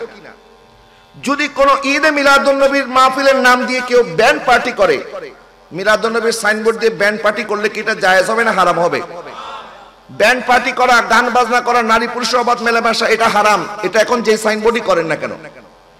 আর নবী সাল্লাল্লাহু আলাইহি ওয়াসাল্লামের শান আজমত বর্ণনা করার জন্য আপনি এখানে ঈদে মিলাদুন নবী উপলক্ষ দেন, আর শান রিসালাত মাহফিল দেন, আর তাফসীরুল কোরআন মাহফিল দেন, আর রাহমাতুল্লাহ আলামিন কনফারেন্স দেন, যেই ব্যানারই আপনি করেন না কেন, যদি সেখানে নবীর শান আজমত বর্ণিত হয়, নবীর মিলাদের কথা আলোচনা হয়, তখন এটা আল্লাহর দরবারে ইবাদত হবে। কথা বলেন ঠিক কিনা?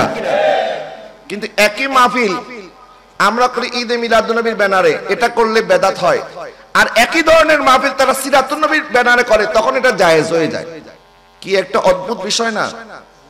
আপনি হুজুরকে ফোন দিলেন, হুজুর আমরা একটা মাহফিল করব, মাশাআল্লাহ করেন, হুজুর আপনার জন্য হাদিয়াও রাখবো, বলে মাশাআল্লাহ রাখেন, হুজুর আপনাকে কোরআন হাদিস থেকে নবীর শান আজমত দিয়ে বর্ণনা করতে হবে, বলে ঠিক আছে করব, কোনো অসুবিধা নাই। বলে মাহফিলের শিরোনাম হচ্ছে ঈদে মিলাদুন নবী, বলে না না না এটা বেদাত বেদাত বেদাত। মিলাদুন নবীর কথা শোনার পরে কি হয়ে গেছে সব? আর একই কথা আপনি ওই হুজুরকে বলেন, হুজুর আপনি আসবেন, আসার পর আপনার জন্য হাদিয়ার ব্যবস্থা আছে, কোরআন সুন্নাহ থেকে আপনি আলোচনা করবেন, মাহফিলের শিরোনাম হচ্ছে সিরাতুন নবী। বলে হ্যাঁ এখন ঠিক আছে। ওমা একই প্রোগ্রাম, বলে নবীর জামানায় এরকম করে মাহফিল হয় নাই, মিলাদুন নবী উপলক্ষে তোমরা যেগুলি করো এগুলি তো নবীর জামানায় হয় নাই। তো নবীর জামানায় হয় নাই বিদায় এটা যদি বেদাত হয়, তাহলে সিরাতুন নবীর মাহফিলও তো বেদাত। কথা বলেন ঠিক কিনা? তাফসীরুল কোরআন মাহফিলও তো বেদাত। কোরআন প্রতিযোগিতার নামে আমাদের দেশে যত আয়োজন হয় এগুলি সব বেদাত। মাহে রমাদানে আপনার টেলিভিশনে বিভিন্ন প্রোগ্রাম দেখেন না মাসব্যাপী? আমরাও একটা প্রোগ্রাম করি পিএইচপি সত্যের সন্ধানে, এটা আপনারা দেখেননি? দেখবেন সেখানে আমাদের এই ছোট ছোট বাচ্চারাও পর্যন্ত তারা কোরআন সুন্নাহ দেখে খুব সুন্দর জবাব দেয়। এই প্রোগ্রামটা দেখবেন এশিয়ান টিভিতে, গাউসিয়া কমিটি বাংলাদেশ ইউএই নিবেদিত পিএইচপি সত্যের সন্ধানে। তো এই যে টেলিভিশনে প্রত্যেক মাসে মাহে রমাদান উপলক্ষে বিভিন্ন টেলিভিশনের প্রোগ্রাম আমরা করি, ইসলামী প্রোগ্রাম হয়, সেখানে বিভিন্ন প্রতিযোগিতা হয়। তো এগুলি কি নবীর জামানায় ছিল? তো এগুলিও তো বেদাত। আর বাংলাদেশের মধ্যে আরেকটা বড় যেটা হচ্ছে টঙ্গীর ইজতেমা, এই টঙ্গীর ইজতেমা কি নবীর জামানায় ছিল? তো এখন যে টঙ্গীর ইজতেমা তোমরা কয়েক বছর যাবত চালু করেছো, তো এটা কোন জায়গা থেকে দাঁত হয়েছে? এটাও তো বড় বেদাত। কথা বলেন না ঠিক কিনা? এদেরকে যদি আপনি প্রশ্ন করেন, এদের 99% মানুষ বেদাতের সঙ্গও বলতে পারবে না। বেদাত কাকে বলে এটা জানে না, খালি বেদাত বেদাত ফতোয়া দেয়। নবীজি সাল্লাল্লাহু আলাইহি ওয়াসাল্লাম ইরশাদ করেছেন, মান আহদাসা ফি আমরিনা মা লাইসা ফিহি ফাহুয়া রাদ্দুন, আমার দ্বীনের ভিতরে যে জিনিসটা নাই, কেউ যদি এটা দ্বীনের ভিতরে প্রবেশ ঘটায় তাহলে এটা হচ্ছে বেদাত, আর এটা হচ্ছে পরিত্যাজ্য। দ্বীনের ভিতরে নতুন কোন জিনিসকে কেউ যদি প্রবেশ ঘটায় যেটা নবীর দ্বীনের ভিতরে নাই, ইসলামের মধ্যে যেটা নাই, ইসলামের ভিতরে কেউ যদি এটাকে ঢুকিয়ে দেয় তাহলে এটা পরিত্যাজ্য। নবী বলেছেন ফাহুয়া রাদ্দুন, এটা পরিত্যাজ্য বিষয়। তাহলে আমাকে বলেন, কোরআন তেলাওয়াত নবীর দ্বীনের মধ্যে আছে না নাই? নাত রাসূল আছে না নাই? ওয়াজ মাহফিল আছে না নাই? দুরুদ সালাম আছে না নাই? মানুষকে খাবার খাওয়ানো আছে না নাই? তাহলে ঈদে মিলাদুন উপলক্ষে এর বাইরে আর কোন কাজটা আমরা করি? তার মানে বোঝা গেল এই সমস্ত কাজ এটা নতুন আবিষ্কার নয়, বরং আমরা এই সমস্ত কাজ যেগুলি জায়েজ কাজ, এইগুলিকে আমরা একটি মাহফিলের মধ্যে একত্রিত অবস্থায় পালন করি। এই ৬-৭টা নেক আমল আমরা একটা মাহফিলের মধ্যে করি, তাহলে এই জন্যই এই মাহফিলকে আমরা একটা মুস্তাহাব আমল হিসেবে পালন করি। সুবহানাল্লাহ বলেন না? আর এরা বলে খালি বেদাত, নবীর যুগে যেটা ছিল না এটাই নাকি বেদাত। তো তুমি তো নবীর যুগে ছিলে না, তুমি তো বড় বেদাত, ঠিক কিনা বলেন না? নবীর জামানায় যেটা ছিল না, বলে কুল্লু মুহদাসাতিন বিদআতুন ওয়া কুল্লু বিদআতিন দালালা ওয়া কুল্লু দালালা ফিন্নার। প্রত্যেক নব আবিষ্কৃত জিনিস বেদাত, প্রত্যেক বেদাত গোমরাহি, আর প্রত্যেক গোমরাহির ঠিকানা হচ্ছে জাহান্নাম। তাহলে প্রত্যেকটা নতুন জিনিস যদি বেদাত হয়, তুমিও তো নতুন জিনিস, ঠিক কিনা বলেন না? বলে না না না, এটা মানুষের ব্যাপারে বলা হয় নাই। এটা এই যে মনে করেন মাইক বেদাত নয়, লাইট বেদাত নয়, প্যান্ডেল বেদাত নয়। কেন? বলে এগুলি তো মানুষের প্রয়োজন। তো বেদাত কোনটা? বলে ইবাদতের ভিতরে নতুন কোন জিনিস যদি কেউ আবিষ্কার করে। তো ইবাদতের ভিতরে নতুন কোন জিনিস আমরা আবিষ্কার করি নাই, বরং প্রত্যেকটা নেক আমল আমার নবী সাল্লাল্লাহু আলাইহি ওয়াসাল্লাম করেছেন, সাহাবায়ে কেরামও করেছেন, ঠিক কিনা বলেন? হ্যাঁ, পদ্ধতিগতভাবে ভিন্নতা থাকতে পারে। যেমন একটা সময় কোরআন শরীফ যখন নবীর জামানায় ছিল, তখন তো কোরআন শরীফ কোনো মাসহাফ আকারে ছিল না। মাসহাফ মানে এখন যেভাবে পান্ডুলিপি আকারে, নবীর জামানায় কি কোরআন শরীফ ছিল? এটা তো হযরত সাইয়েদনা আবু বকর সিদ্দিক রাদিয়াল্লাহু তাআলা একত্রিত করেছেন। হযরত ওসমান জিন্নুরাইন রাদিয়াল্লাহু তাআলা পরবর্তীতে কোরআন শরীফকে 30 পারায় বিভক্ত করেছেন। হাজ্জাজ বিন ইউসুফ কোরআন শরীফের মধ্যে হরকত যুক্ত করেছেন, জের জবর পেশ। তো এগুলি সব পরের জামানায় হয়েছে না? তো এখন পরের জামানায় হওয়ার কারণে কি কোরআন শরীফকে বেদাত বলার কোনো সুযোগ আছে? নবীজি সাল্লাল্লাহু আলাইহি ওয়াসাল্লামের জামানার মধ্যে জুমার মধ্যে আযান হতো একবার, কিন্তু এখন জুমার আযান হয় কয়টা? একটা প্রথম হয়, আরেকটা ইমাম সাহেবের সামনে হয় না, খুতবার আগে। তো হযরত ওসমান রাদিয়াল্লাহু তাআলা জামানায় হযরত ওসমান রাদিয়াল্লাহু তাআলা দেখলেন যে নবীজি সাল্লাল্লাহু আলাইহি ওয়াসাল্লাম বলেছেন এবং আল্লাহর কোরআনও বলেছে যে যখন জুমা হয়ে যাবে, জুমার আযান হয়ে যাবে, তখন তোমরা কাজকর্ম বন্ধ করে দাও, জুমার দিকে চলে আসো। তখন জুমার আযান হয়ে যাওয়ার পরে দুনিয়ার সমস্ত কাজ, দোকানদারি করা, ব্যবসা বাণিজ্য করা, লেনদেন করা সব হারাম। তখন আমাদেরকে কোথায় যাইতে হবে? বলে না কোথায়? মসজিদে। এখন হযরত ওসমান রাদিয়াল্লাহু তাআলা দেখলেন যে জুমার আযান হয়ে যাওয়ার পরে অনেকে দোকানদারি করে, অনেকে বাইরে থাকে, কারণ প্রস্তুতি নিতে তো একটা সময় লাগে। এইজন্য হযরত ওসমান রাদিয়াল্লাহু তাআলা বললেন, জুমার আযানের পূর্বে আমরা আরেকটা আযান দেব, যে আযানটা হবে মানুষকে এই খবর জানায় দেওয়া যে জুমার সময় হয়ে গেছে, তোমরা দোকান বন্ধ করো, তোমরা তাড়াতাড়ি প্রস্তুত হও, ওযু গোসল করে তাড়াতাড়ি মসজিদের দিকে আসো, যেন মানুষ এই বড় গুনাহ থেকে বাঁচতে পারে। তাহলে উম্মতের কল্যাণের জন্য হযরত ওসমান রাদিয়াল্লাহু তাআলা জুমার প্রথম আযান চালু করেছেন। সুবহানাল্লাহ বলেন না? এখনো সেই জুমার আযান আছে না নাই? এখনো প্রথম আযান যখন হয় তখন মানুষ জেনে যায় যে হ্যাঁ নামাজের ওয়াক্ত হয়ে গেছে। প্রথম আযান দেওয়ার পরে 15 মিনিট সময় দেওয়া হয়, আলোচনা শুরু করার সময় 15 মিনিট মানুষজন যেন মসজিদে আসতে পারে। মানুষ যখন মসজিদে চলে আসে, সবাই যখন এসে ভরপুর হয়ে যায়, তখন জুমার সানি আযান হয়। জুমার সানি আযান নবীর জামানায় ছিল, কিন্তু প্রথম আযান এটা আবু বকর সিদ্দিকের জামানায় ছিল না, ওমরের জামানায় ছিল না, এটা চালু করেছেন হযরত ওসমান জিন্নুরাইন রাদিয়াল্লাহু তাআলা। তাহলে এটা কি উনি উম্মতের কল্যাণের জন্য করেছেন কি করেন নাই? এটা আমাদের জন্য খারাপ হয়েছে না ভালো হয়েছে? ভালো হয়েছে। সুতরাং এটা উনি নতুন কোন জিনিস করে নাই, উম্মার কল্যাণে করেছে। হযরত ওমর রাদিয়াল্লাহু তাআলা আনহু যখন ওনার জামানায় দেখলেন তারাবির নামাজ সবাই আলাদা আলাদা পড়তেছে, আলাদা আলাদা পড়ার মধ্যে হযরত ওমর রাদিয়াল্লাহু তাআলা চিন্তা করলেন যে তারাবির নামাজ এটা একটা বরকতময় আমল। নবীজি কোনোদিন জামাতের সাথে পড়ে নাই, কেন? কারণ নবীজির ভয় হয়েছে যদি আমি জামাতের সাথে পড়ি তাহলে এটা আমার উম্মতের জন্য ওয়াজিব হয়ে যেতে পারে। যদি ওয়াজিব হয়ে যায় তখন সমস্ত উম্মতের কষ্ট হবে না? কষ্ট হবে। এই জন্য নবীজি কোনোদিন পড়েছেন, কোনোদিন ছেড়ে দিয়েছেন, যেন এটা উম্মতের জন্য ওয়াজিব না হয়। হযরত ওমর রাদিয়াল্লাহু তাআলা হযরত উবাই ইবনে কাব রাদিয়াল্লাহু তাআলাকে বলেন, উবাই ইবনে কাব, তোমার কোরআন তেলাওয়াতের আওয়াজ অনেক সুন্দর, অনেক মিষ্টি, নবীজিও তোমার কাছ থেকে কোরআন তেলাওয়াত শুনতেন, সুতরাং তুমি তারাবির নামাজের ইমামতি করো। তোমার ইমামতিতে আমরা সমস্ত সাহাবায়ে কেরাম জামাতের সাথে তারাবির নামাজ 20 রাকাত আদায় করব। জোরে বলেন না সুবহানাল্লাহ। আচ্ছা, কুল্লু বিদআতিন দালালা, এই হাদিসটা বর্ণনা করেছেন আম্মাজান আয়েশা সিদ্দিকা। কি বর্ণনা করেছেন? আম্মাজান আয়েশা সিদ্দিকা রাদিয়াল্লাহু তাআলা, যে প্রত্যেক বেদাত গোমরাহি।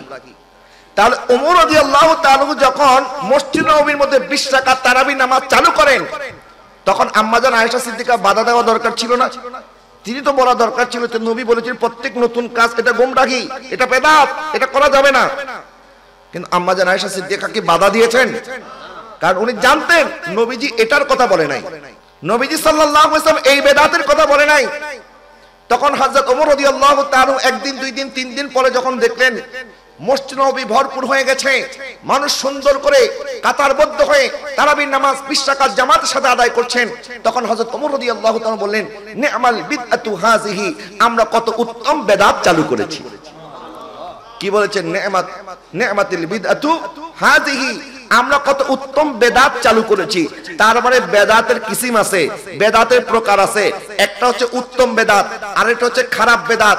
অর্থাৎ নবীর জামানার পরে যেটা উত্তম রূপে চালু হয়েছে, উত্তম পদ্ধতিতে চালু হয়েছে, নবীর জামানায় না থাকলেও ওটাকে বেদাতে সাইয়্যা বলা যাবে না, এটাকে বলতে হবে বেদাতে হাসানা।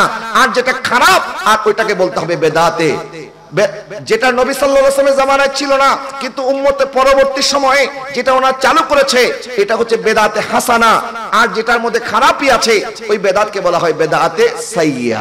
সুতরাং ঈদ মিলাদুন নবী সহ আজকাল যত আনুষ্ঠানিকতা হয়, তাফসীরুল কোরআন মাহফিল, সিরাত মাহফিল, জশ্নে জুলুস, এরকম করে যত ধরনের মাহফিল, ইসলামিক কনফারেন্স আমরা যেগুলি করি, এইগুলিকে বেদাতে সাইয়্যা বলার কোনো সুযোগ নাই।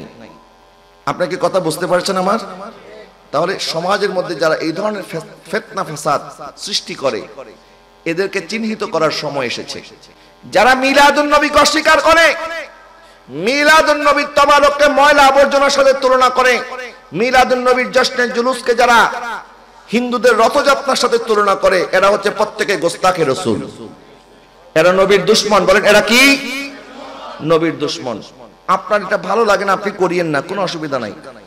কিন্তু যেটা নবীর সাথে সম্পর্কিত এমন একটা বিষয়কে আপনি ময়লা আবর্জনার সাথে তুলনা করলেন কেমনে? যখন আমরা কোনো জিনিস রান্না করার আগে পশু কোরবানি করি, পশু জবাই করি কার নামে?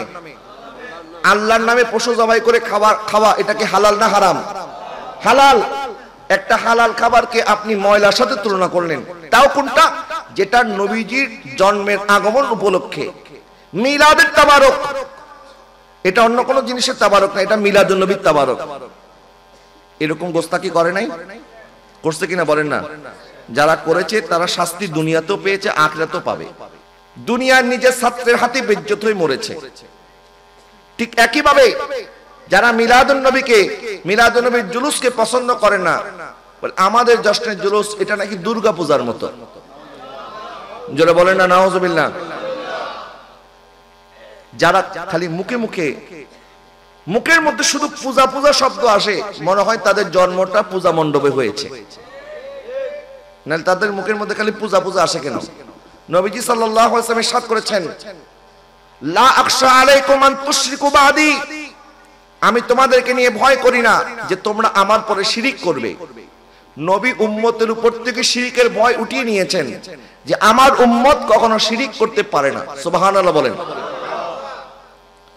আমার এক বন্ধু ছিল, আল আজহার বিশ্ববিদ্যালয়ে যখন পড়তাম, তো বাংলাদেশের সব ঘরানার ছেলেরা সেখানে যায়। তো এরকম কওমি একটা ছাত্র আল আজহারে গেছে, আমার ক্লাসমেট।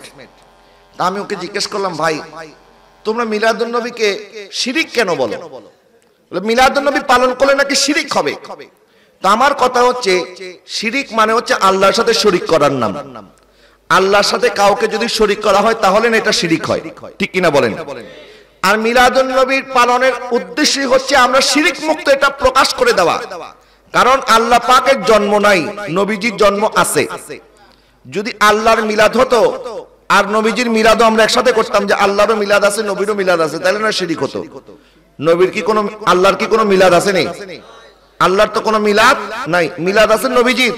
লাম ইয়ালিদ ওয়া লাম ইউলাদ, আল্লাহ কারো কাছ থেকে জন্ম নেয় না, আল্লাহ কাউকে জন্ম দেন না।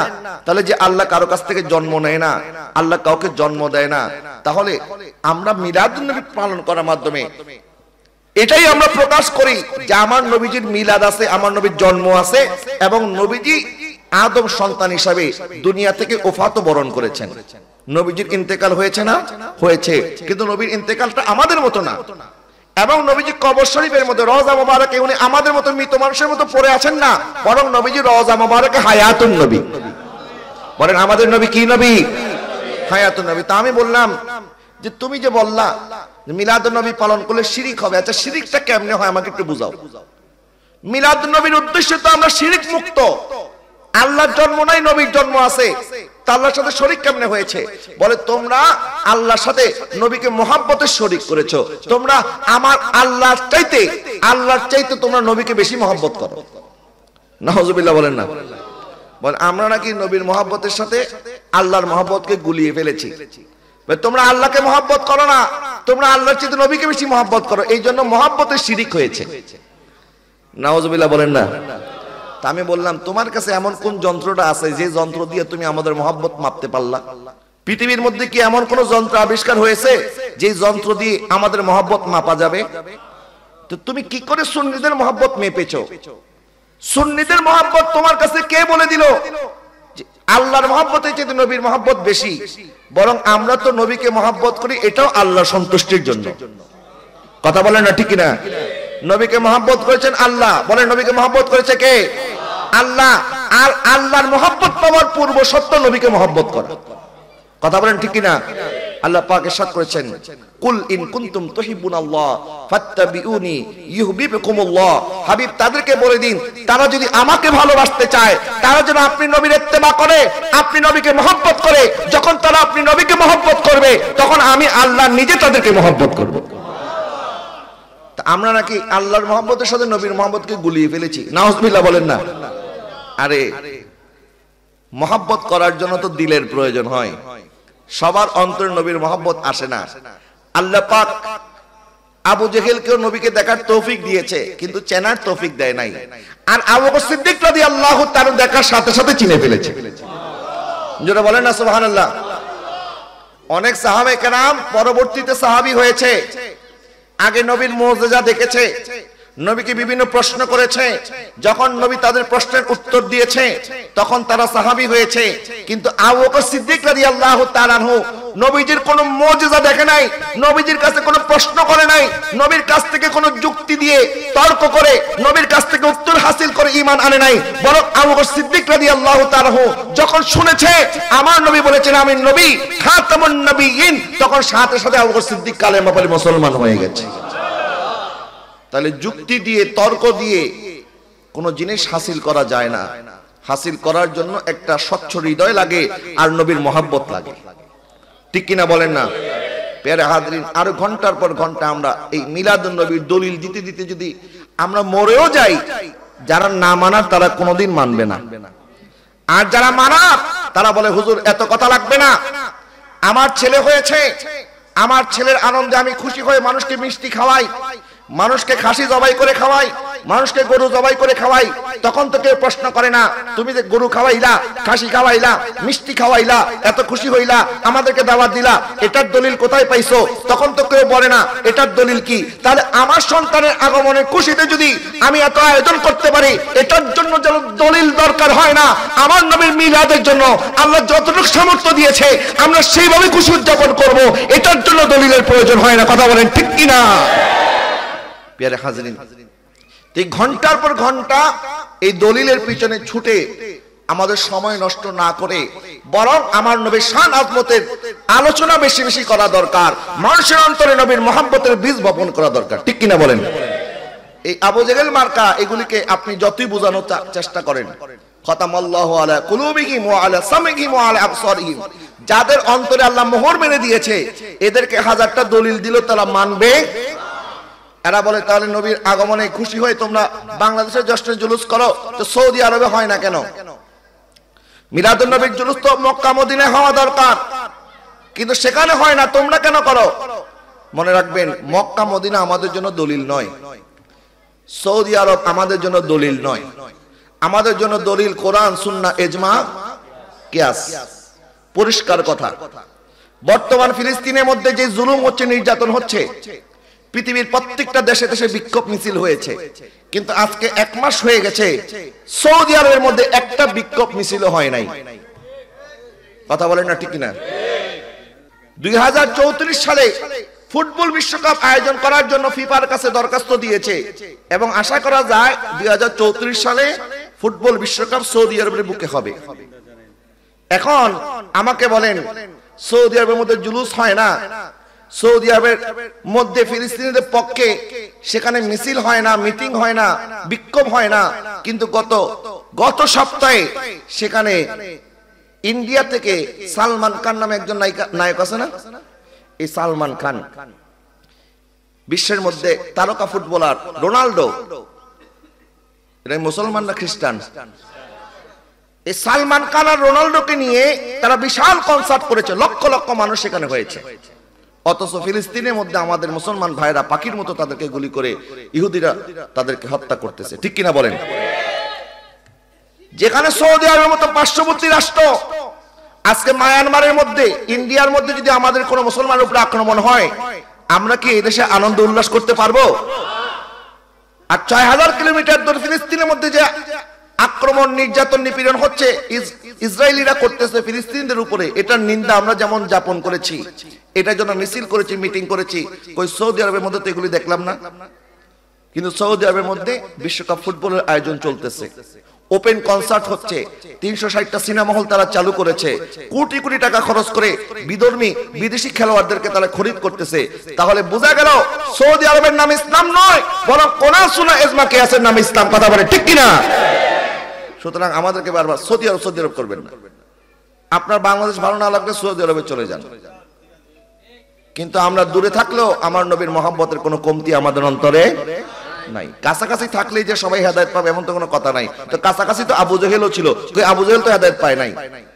একদম নবীর ঘরের মধ্যে বসবাস করতে আবু লাহাব হেদায়েত পেয়েছে? আবু লাহাব হেদায়েত পায় নাই। নবীর পিছনে নামাজ পড়েছে আব্দুল ইবনে উবাই, কাফের মুনাফিকদের সর্দার ছিল, এই মুনাফিকদের সর্দার কি হেদায়েত পেয়েছে? পায় নাই। তো তারা তো নবীকে দেখার পরে হেদায়েত পায় নাই। আর সৌদি আরব করেন, সৌদি আরব নামক দেশ তো আমার নবীর জামানায় ছিল না। সৌদি আরব প্রতিষ্ঠিত হয়েছে 90 বছর আগে। এই সৌদি আরবের নাম ছিল জাজিরাতুল আরব। এই জাজিরাতুল আরবের নাম পরিবর্তন করে এটা যদি কোনো ব্যক্তির নামে করা দরকার হয়, তাহলে এটা যদি আমার নবীর দেশ, এই দেশে নবী আগমন করেছেন, তাহলে নবীর নামেই তো দেশটার নামকরণ করা দরকার ছিল। কিন্তু নবীর নামে নামকরণ না করে তারা নিজেদের দাদার নামে করেছে, সৌদের নামে করেছে। তাহলে সৌদি আরব এই রাষ্ট্র, এটার নামকরণটাও তো বড় বেদাত। এটার নামকরণ করা বেদাত না? বেদাত। নিজেদের বেদাতের খবর নাই, আমাদের পিছনে লেগে আছে।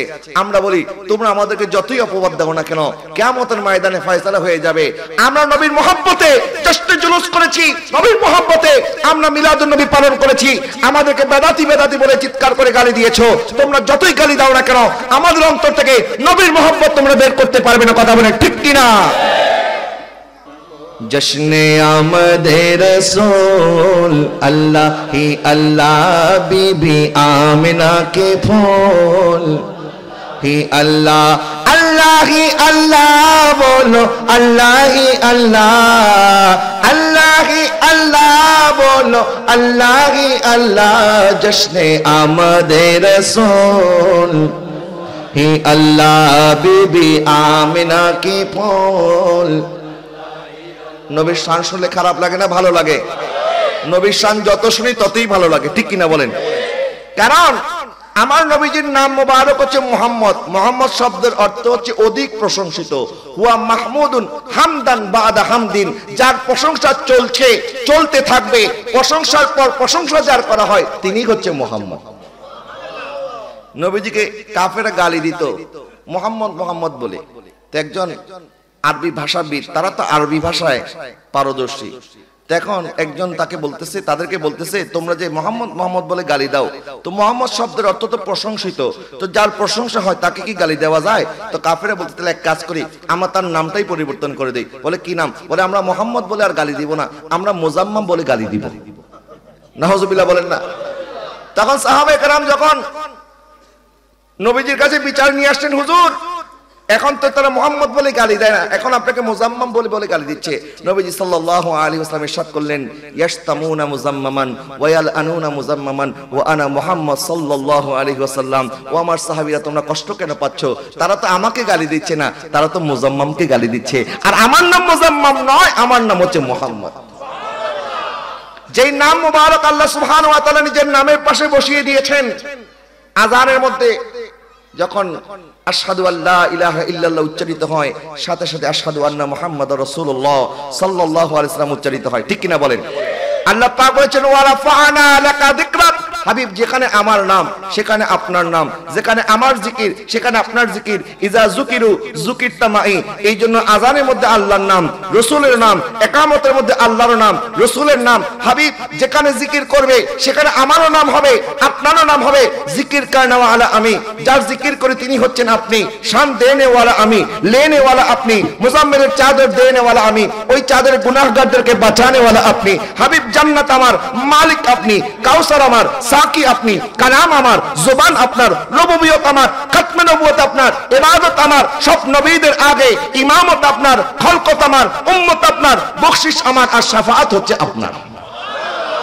क्या शान है उनके उरूज की बलगल उलाबी কামালিহি। হাসান বিন সাবিত রাদিয়াল্লাহু তাআলা বলেছেন, আগররু আলাইহি লিন-নবুওয়াতি খাতামুন মিনাল্লাহি নূরুন ইয়ালুহু ওয়া ইউশহাদু ওয়া দাম্মা ইলা ইসমিন নবিয়্যি ইলা ইসমিহি ইযা ক্বালা ফি খামসিল মুআজ্জিন আশহাদু ওয়া শাক্কা লাহু মিন ইসমিহি লিউজিল্লাহু ফাযুল আরশি মাহমুদুন ওয়া হাযা মুহাম্মাদু। আমার নবীকে আল্লাহ পাক নূর হিসেবে পাঠিয়েছেন, নবীকে আল্লাহর নামের পাশে আমার নবীর নাম মুবারক বসিয়ে দিয়েছেন। তোমরা চেয়ে দেখো, মুআজ্জিন যখন বলে হাইয়া আলাস, মুআজ্জিন যখন বলে আশহাদু আল্লা ইলাহা ইল্লাল্লাহ, সাথে সাথে বলতে হয় আশহাদু আন্না মুহাম্মাদুর রাসূলুল্লাহ। আল্লাহ সুবহানাহু ওয়া তাআলা নবীর জন্য রেখেছেন মাকামে মাহমুদ, আর ওই মাকামে মাহমুদে বসবেন আমার নবীজি মুহাম্মদ। আল্লাহ এই শব্দটা লেখার জন্য হরফ লাগে 4টা। কয়টা? আলিফ লাম লাম হা। কয়টা? 4টা। আলিফ লাম লাম হা। আর মুহাম্মদ লিখতে শব্দ লাগে 4টা, হরফ লাগে 4টা। মিম হা মিম দাল। সুবহানাল্লাহ বলেন। মিল আছে না নাই? আল্লাহ শব্দ লেখার মধ্যে এমন কোন হরফ নাই যে হরফের মধ্যে নোক্তা আছে। আরবি 29টি হরফের মধ্যে যে হরফে নোক্তা আছে, এই হরফগুলিকে বলা হয় দুর্বল হরফ। কি হরফ বলা হয়? দুর্বল হরফ। এই জন্য আল্লাহ পাক নিজের নামের মধ্যে কোনো দুর্বল হরফ রাখে নাই, বরং সবগুলিকে সবল হরফ রেখেছেন। আলিফ লাম লাম হা, এটার মধ্যে কোনো হরফ কোনো নোক্তা নাই। আর নবীজির নাম মুবারক মিম হা মিম দাল, এই 4টি হরফের মধ্যে কোনো নোক্তা নাই। বলেন না সুবহানাল্লাহ। নবীজি বলেন, আমার নাম হচ্ছে মুহাম্মদ, যার অধিক প্রশংসা করা হয়। আমার নাম হচ্ছে আহমদ, আমি আল্লাহ পাকের অধিক প্রশংসাকারী। এবং কিয়ামতের ময়দানে আল্লাহ পাক জিবরাইলকে বলবেন, জিবরাইল, আমার নবীর হাতের মধ্যে আমার লেওয়ায়ে হামদ, আল্লাহর প্রশংসার ঝান্ডা তুমি নবীর হাতে তুলে দিয়ে আসো। তখন আল্লাহ পাক নবীর হাতে লেওয়ায়ে হামদ তুলে দিবেন। লেওয়ায়ে হামদের মধ্যে লেখা থাকবে আলহামদুলিল্লাহ। লেওয়ায়ে হামদ একটা বিশাল পতাকা, ওই পতাকা থাকবে আমার নবীর হাত মুবারকের মধ্যে, আর ওই পতাকার নিচে আশ্রয় নেবে সমস্ত নবী এবং রাসূলগণ। কারণ আমার নবী ইমামুল মুরসালিন। বলেন, আমার নবী ইমামুল মুরসালিন, সমস্ত নবীদের প্রধান, সমস্ত নবীদের ইমাম আমার নবী। আল্লাহ পাক নবীকে সৃষ্টি করেছেন সবার আগে, পাঠিয়েছেন সবার শেষে। এটারও কারণ আছে। এটার কারণ হচ্ছে আমার নবী সাল্লাল্লাহু আলাইহি ওয়াসাল্লামের সৃষ্টি শুরু থেকে আমার নবী পর্যন্ত যে সমস্ত আম্বিয়া আলাইহিস সালাম দুনিয়াতে এসেছেন, আল্লাহ পাক তাদেরকে বলেছেন, যখন আপনারা দুনিয়াতে যাবেন, নবুয়ত রিসালাতের দাওয়াত যখন আপনারা দিবেন, ওয়া ইজ আখাযাল্লাহু মিসাকান নাবিয়িনা লামা আতাইতুকুম মিন কিতাবি ওয়া হিকমা সুম্মা জাআকুম রাসূলুম মুসাদ্দিকুল লিমা মাআকুম লা তুমিনুন্না বিহি ওয়া লা তানসুরুন্না। আপনারা দুনিয়াতে যাওয়ার পরে আমার নবীর পাবলিসিটি করবেন, আমার নবীর আগমনের বাশারাত আপনারা আপনাদের উম্মতদেরকে দিবেন। এরপরে আমার পক্ষ থেকে আপনাদের কাছে একজন রাসূল আগমন করবে। যখন আমার রাসূল আসবে, সবাই মিলে আমার রাসূলের উপরে ঈমান আনবেন এবং আমার মুস্তাফাকে সাহায্য করবেন। নবী এসেছেন সবার পরে। নবী ইরশাদ করলেন, আমার একটি নাম হচ্ছে আকিব। আকিব মানে সর্বশেষ আগমনকারী, যিনি সৃষ্টি হয়েছে শুরুতে, আগমন করেছে শেষে। কারণ দুনিয়ার একটা নিয়ম আছে, দুনিয়ার মধ্যে যখন কোনো মাহফিল হয়, অনুষ্ঠান হয়, প্রধান অতিথি আসে সবার শেষে, আগে বিশেষ অতিথি আসে, বিশেষ বক্তা আসে, সবাই আগে আসে। মাহফিল যখন সেজে যায়, মাহফিল যখন ভরপুর হয়ে যায়, তখন প্রধান অতিথি আসে। সবাই আগে অ্যানাউন্স করে প্রধান অতিথি আসবে, প্রধান অতিথি আসবে। প্রধান অতিথি আসার আগে মাহফিল ভরপুর হয়ে গেছে, প্রধান অতিথি চলে এসেছে। ঠিক একইভাবে কুল কায়নাতের প্রধান অতিথি, চিফ গেস্ট হচ্ছে আমার নবীজি।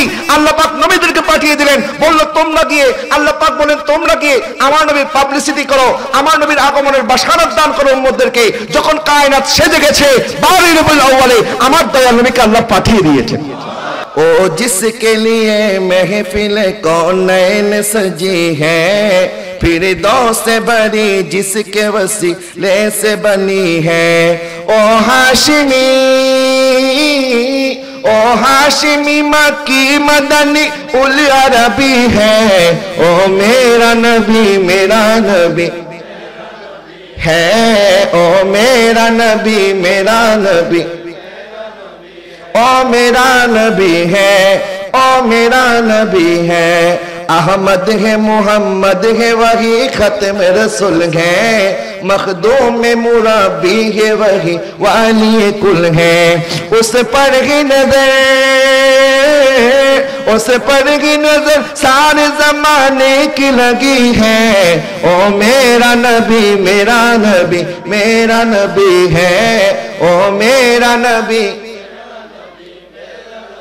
ओ जिसके लिए महफिल कौनैन सजी है, फिर दो से बड़ी जिसके वसीले से बनी है। ओ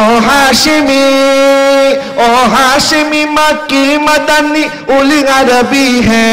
ओ मेरा नबी है, ओ मेरा नबी যারা বলেন না সুবহানাল্লাহ। তাহলে নবীর প্রশংসা করা সমস্ত নবীর সুন্নত, ঠিক কিনা বলেন? সমস্ত নবী এসে আমার নবীর প্রশংসা করে নাই, করেছে। হযরত ঈসা আলাইহিস সালাম ওনার উম্মতকে বাশারত দিয়েছেন, ওয়া মুবাশশিরাম বিরাসূলিন ইয়াতি মিন বাদি ইসমুহু আহমদ। আমার উম্মত তোমাদেরকে আমি বাশারত দিচ্ছি, শুভ সংবাদ দিচ্ছি, যেই নবীর আগমনে 1,24,000 2,34,000 নবী এবং রাসূল আগমনের অপেক্ষায় ছিল, ওই নবীর আগমনের অপেক্ষার পালা শেষ হয়ে যাচ্ছে। ওই নবীর আগমনের জন্য আর বেশি দিন অপেক্ষা করতে হবে না। আমার পরে ওই নবী আসবে, আর ওই নবীর নুরানির নাম হবে আহমদ। বলে না নবীজির নাম মোবারক কি হবে? আহমদ। তাহলে নবীজির একটি নাম মুহাম্মদ, বলে একটি নাম, আরেকটি নাম আহমদ। আমার নবী সাথে আমার আরেকটি নাম হচ্ছে মাহি। আল্লাহ পাক আমার মাধ্যমে গোটা পৃথিবী থেকে কুফরকে মিটিয়ে দিয়েছেন। সুবহানাল্লাহ বলেন না। নবীর উম্মত কখনো কুফর শিরকে লিপ্ত হবে না। আমার নবী আল্লাহর দরবারে দোয়া করেছেন, আল্লাহ পাক ওয়াদা করেছেন, আল্লাহ পাক কোনদিন এই উম্মতকে ধ্বংস করবেন না। বিগত নবীর উম্মতগণকে আল্লাহ পাক বিভিন্ন কারণে ধ্বংস করে দিয়েছিলেন, কিন্তু উম্মতে মুহাম্মদীকে আল্লাহ পাক কোনদিন ধ্বংস করবেন না। মা কানা আল্লাহু লিউআযিবাহুম ওয়া আনতা ফীহিম। হাবিব, আপনি যতদিন তাদের মাঝখানে আছেন, আপনার কারণে আমি তাদেরকে কোনো আযাব দেব না। তাহলে আজকে যে আমরা গুনার পর গুনাহ করার পরে আযাব আসে না কেন? কারণ আমরা তো মুহাম্মদ সাল্লাল্লাহু আলাইহি ওয়াসাল্লামের উম্মত। জোরে বলেন না সুবহানাল্লাহ। এরপর নবী বললেন, আনা হাসির, কিয়ামতের ময়দানে আমি নবীর কদমে সবাইকে আসতে হবে। নবীর কদমে যাওয়া ছাড়া কোনো উপায় নাই। আল্লাহ পাক কিয়ামতের ময়দানে নবীকে বানাবেন মীর মজলিস। নবী হবেন কিয়ামতের ময়দানের সবার আকর্ষণের জায়গা। আমার নবীর দিকে সবাই চেয়ে থাকবে, কারণ সেদিন আল্লাহ সুবহানাহু ওয়া তাআলা কাহারিয়াতের রূপ ধারণ করবে, জব্বারিয়াতের রূপ ধারণ করবে। আদম থেকে ঈসা আলাইহিস সালাম সবাই বলতে থাকবে, আমরা তো আল্লাহকে কোনোদিন এরকম কাহারিয়াতের রূপে, জব্বারিয়াতের রূপে দেখি নাই। আল্লাহ আজকে রাগান্বিত অবস্থায় আছে। আজকে আল্লাহর সামনে আমরা কেউ কোনো কথা বলতে পারবো না। সবাই বলবেন নফসি নফসি, নিজের নফস নিয়ে সবাই চিন্তিত থাকবে। কিন্তু সবাই যখন ফেল হয়ে যাবে, সমস্ত নবী আলাইহিস সালাম যখন উম্মতদেরকে তাড়িয়ে দেবে, বলে আজকে আমরা তোমাদের কারো কিছু করতে পারবো না, তখন সমস্ত নবী আলাইহিস সালামের উম্মতগণ আমার নবীর কদমে হাজির হয়ে যাবে। যখন নবীর কদমে হাজির হবে, নবী বলবেন আনা লাহা আনা লাহা আনা লাহা, তোমরা সঠিক জায়গায় এসেছো, আজকে তোমাদের জন্য আমি নবীজি সুপারিশ করব। নবীজি ইরশাদ করেছেন আমি হচ্ছে সর্বপ্রথম সুপারিশকারী আর আল্লাহ আমার সুপারিশ সর্বপ্রথম কবুল করবেন। যারা বলেন না সুবহানাল্লাহ। নবীজি সাল্লাল্লাহু আলাইহি ওয়াসাল্লাম হচ্ছেন হাসের, যার কদমে কিয়ামতের ময়দানে সবাই উপস্থিত হবে।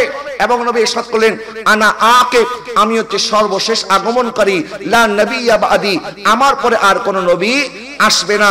নবীর পরে কোন নবী যদি আসতো তাহলে আমার নবী সাল্লাল্লাহু আলাইহি ওয়াসাল্লাম এই মর্যাদা হতো না। আমার দয়াল নবীকে আল্লাহ পাক সর্বশেষ পাঠিয়ে দিলেন এবং নবুয়তের দরজা বন্ধ করে দিলেন। কিয়ামত পর্যন্ত আল্লাহ কোন নবী পাঠাবেন না।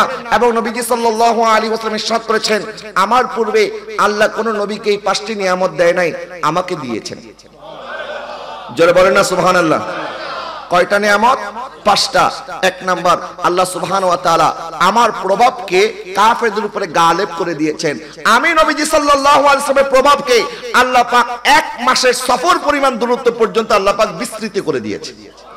2 নাম্বার, জুইলাত লি আরদান তাহুরান ওয়া মসজিদান, আল্লাহ পাক আমার জন্য আমার উম্মতের জন্য গোটা পৃথিবীর জমিনকে মসজিদ এবং পবিত্র বানিয়ে দিয়েছে। এই পৃথিবীটা একটি মসজিদ, বলেন এই পৃথিবীটা কি একটা পবিত্র জায়গা যেখানে নামাজ পড়লে এখন আপনি নামাজ পড়তে পারবেন, কোনো অসুবিধা নাই। কিন্তু অন্যান্য নবীর উম্মতরা যেখানে সেখানে নামাজ পড়ার সুযোগ ছিল না, নামাজ পড়ার জন্য মসজিদে আসতে হইতো। কিন্তু এখন মসজিদে জায়গা নাই, মসজিদের মাঠে পড়েন নামাজ হয়ে যাবে, নামাজের ওয়াক্ত হয়েছে মসজিদে আসতে পারতেছেন না, ঘরের মধ্যে পড়েন হয়ে যাবে, অফিসে পড়েন হয়ে যাবে, মাঠে পড়েন হয়ে যাবে, বাজারে পড়েন হয়ে যাবে। যেখানে পবিত্র জায়গা, যেখানে নামাজের ওয়াক্ত, সেখানে নামাজ পড়েন, নামাজ হয়ে যাবে। কেন? আগে তো এরকম বিধান ছিল না। আল্লাহ পাক বলে হাবিব আপনার কারণে আপনার উম্মতের জন্য গোটা পৃথিবীকে আমি আল্লাহ মসজিদ বানিয়ে দিয়েছি। এরপর নবীজি ইরশাদ করলেন আল্লাহ পাক আমার উম্মতের জন্য গনিমতের মালকে হালাল করে দিয়েছেন। বিগত নবীর উম্মতরা যুদ্ধলব্ধ সম্পদ যেটা যুদ্ধ করার পরে যেটা হাসিল হতো এটা বাইতুল মালে জমা করে দিতে হতো, কিন্তু আল্লাহ পাক উম্মতে মুহাম্মদের জন্য যুদ্ধলব্ধ সম্পদ গনিমতের মালকে আল্লাহ হালাল করেছেন। 4 নম্বর নবীজি ইরশাদ করলেন আল্লাহ সুবহানাহু ওয়া তাআলা বিভিন্ন নবীকে পাঠিয়েছেন নির্দিষ্ট একটি কওমের জন্য, গোত্রের জন্য, একটি দেশের জন্য, কিন্তু আল্লাহ পাক আমাকে কুল কায়নাতের নবী বানিয়ে পাঠিয়েছেন। এবং বিগত নবীর নবুয়তির দায়িত্ব পালন করতেন নির্দিষ্ট সময় পর্যন্ত, কিন্তু আমার পরে আর কোন নবী আসবে না, এই জন্য কিয়ামত পর্যন্ত আমি নবীর নবুয়ত জারি থাকবে। এরপর নবীজি ইরশাদ করলেন আল্লাহ পাক আমাকে শাফাআতের মালিক বানিয়েছে, কিয়ামতের ময়দানে আমি নবী সুপারিশ করব আর আল্লাহ কবুল করবেন। এই জন্য আমরা মিলাদুন নবী করি, নবীর শান আজমত তো কিয়ামতের ময়দানে আমরা বুঝবো। সেদিন তো আমরা নবীর প্রশংসা করব, তো সেদিন না দেখে প্রশংসা করে, সেদিন দেখার পরে প্রশংসা করার চাইতে আজকে না দেখে প্রশংসা করা ভালো না? আজকে আমরা এই জন্য দুনিয়ার মধ্যেই আমার নবীর প্রশংসা করতেছি, কিয়ামতের ময়দানে তো সবাই করবে, তখন তারা দেখে দেখে করবে, আর আমরা করতেছি এখনো নবীকে দেখি নাই। আলা হযরত বলেছেন আজলে উনকি পানা আজ মদদ মাंग उनसे फिर न मानेंगे कियामत में अगर माने गया। আজকে নবীর সুপারিশ তোমাদের লাগবে না, কিন্তু কিয়ামতের ময়দানে নবীর সুপারিশ ছাড়া তো যাওয়ার আর কোনো জায়গা নাই। সুতরাং কিয়ামতের ময়দানে নবীর শাফাআতকে যদি মানতে পারো, আজকে দুনিয়াতে নবীর কাছ থেকে শাফাআত চেয়ে নাও। কথা বলেন না ঠিক কি না? নবীজি সাল্লাল্লাহু আলাইহি ওয়াসাল্লামের প্রশংসা যারা শোনার পরে অন্তরের মধ্যে সুকুন মাহসুস করেন, শান্তি অনুভব করেন, বুঝতে হবে আপনার ঈমান ঠিক আছে। আলহামদুলিল্লাহ বলেন। আর নবীর প্রশংসা শোনার পরে কারো ভিতরে যদি জ্বালা শুরু হয়, খুঁতখুত লাগে, সন্দেহের সৃষ্টি হয়, বুঝতে হবে তার ভিতরে নেফাক আছে। ঠিক কি না বলেন? নবীজি সাল্লাল্লাহু আলাইহি ওয়াসাল্লামের মুহাব্বতের নাম ঈমান। ইহদিনাস সিরাতাল মুস্তাকিম, আল্লাহ আমাদেরকে সঠিক সরল রাস্তায় চালাও, সিরাতে মুস্তাকিমে চালাও। আব্দুল ইবনে আব্বাস রাদিয়াল্লাহু তাআলা বলেন সিরাতে মুস্তাকিম হচ্ছে আমার নবীজি। মগজে কুরআন রূহে ঈমান জান দিল হাসতে হুব্বে রাহমাতুল লিল আলামিন, যাকে আল্লাহ সুবহানাহু ওয়া তাআলা আমাদের জন্য রহমত হিসেবে পাঠিয়েছেন। শুধু উম্মতে মুহাম্মদের জন্য রহমত না, ওয়া মা আরসালনাকা ইল্লা রাহমাতাল লিল আলামিন। আমার নবী সাল্লাল্লাহু আলাইহি ওয়াসাল্লাম যেমন সিরাতে সুন্দর, নবীর আদর্শ সুন্দর, নবীর কথা মানা সুন্দর, শুধু নবীর কথা মানা নবীর সিরাত সুন্দর না, বরং নবীর সুরতের মতো কাউকে আল্লাহ পাক বানায় নাই। নবীর সুরতের দিক থেকে সবচেয়ে সুন্দর। যার চেহারা মুবারকের কথা আল্লাহ পাক বলেছেন ওয়াদ দুহা, যার জুলফি মুবারকের কথা আল্লাহ পাক বলেছেন ওয়াল লাইল, যার সদর মোবারকের কথা বলেছেন আলাম নাশরাহ লাকা সাদরাক, যার হাত মোবারকের কথা বলেছেন ইয়াদুল্লাহি ফাওকা আইদিহিম, যার চোখ মোবারকের কথা বলেছেন মা জাগাল বাসারু ওয়া মা তাগা। আলা হযরত ইমাম আহমদ রাজা বলেছেন কাফ গায়সু হা দাহান ইয়া আঁখে আবরু আইন সাদ, কাফ হা ইয়া আইন সাদ উনকা হে চেহারা নূর কা। জয় বলেন না সুবহানাল্লাহ। কভি ইয়াসিন कभी तोहा कभी वल लैलाया, जिनकी कसमें मेरा रब खाता है, कितने दिलकश मेरे महबूबे की सूरत होगी, नाते सरकार की पढ़ता हूँ मैं, बस इसी बात इस घर में मेरे रहमते होगी। সুবহানাল্লাহ বলেন। আমাদের কণ্ঠ সুন্দর না হইলে কি হবে? ভিতরে নবীর মহব্বতের তো কোনো ঘাটতি নাই, ঠিক কিনা বলেন না? এইজন্য আমার ভাই যখন পড়বে তখন খালি একলা পড়বে না, আপনার সাথে সাথে পড়বেন, ঠিক আছে নি বলেন না? নবীর প্রশংসা করলে ভালো লাগে না খারাপ লাগে? নবীজি সাল্লাল্লাহু আলাইহি ওয়াসাল্লামের প্রশংসা সাহাবায়ে কেরাম কিভাবে করেছেন দেখেন। নবীজির একজন সাহাবী হযরত আবু তুফাইল রাদিয়াল্লাহু তাআলা আনহু, যিনার ওফাত 110 হিজরিতে, অর্থাৎ নবীজির দুনিয়া থেকে পর্দা করার পরেও তিনি 100 বছর জীবিত ছিলেন। সুবহানাল্লাহ বলেন। যখন উনি হজ করার জন্য এসেছেন আরাফার ময়দানে লক্ষ লক্ষ হাজী সাহেব, তখন আবু তুফাইল রাদিয়াল্লাহু তাআলা বললেন হাজীরা শোনো, এই কায়নাতের মধ্যে জমিনের উপরে আমার চোখ ব্যতীত এখন আর জীবিত কোনো সাহাবী নাই, একমাত্র আমার এই চোখ দিয়ে আমি নবীকে দেখেছি। আর দুনিয়ার সমস্ত সাহাবায়ে কেরাম দুনিয়া থেকে পর্দা করেছে, একমাত্র আমি জীবিত আছি। আচ্ছা, যখন মানুষ হজে যায় তখন সবচেয়ে বেশি প্রয়োজন হয় বিভিন্ন মাসআলা মাসাইল জিজ্ঞাসা করার, যে আমার হজটা ঠিক মতো হচ্ছে কিনা, আমি এটা ভুল করেছি ওটা ভুল করেছি, কারণ জীবনে মানুষ একবারই হজ করে, এই জন্য মাসআলা মাসাইলগুলি মনে থাকে না। তো আমাদের সাথে যখন কোনো সাধারণ মানুষের দেখা হয়, আলেমুল আমাদেরকে দেখলে সবার আগে জিজ্ঞাসা করে মাসআলা মাসাইলের।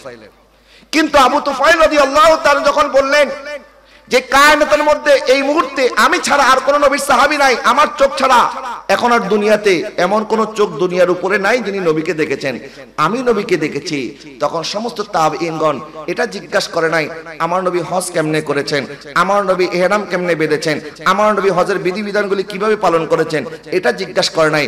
সমস্ত তাবেঈনগণ জিজ্ঞাসা করেছে আপনি আমার নবীকে কেমন দেখেছেন। জোরে বলেন না সুবহানাল্লাহ।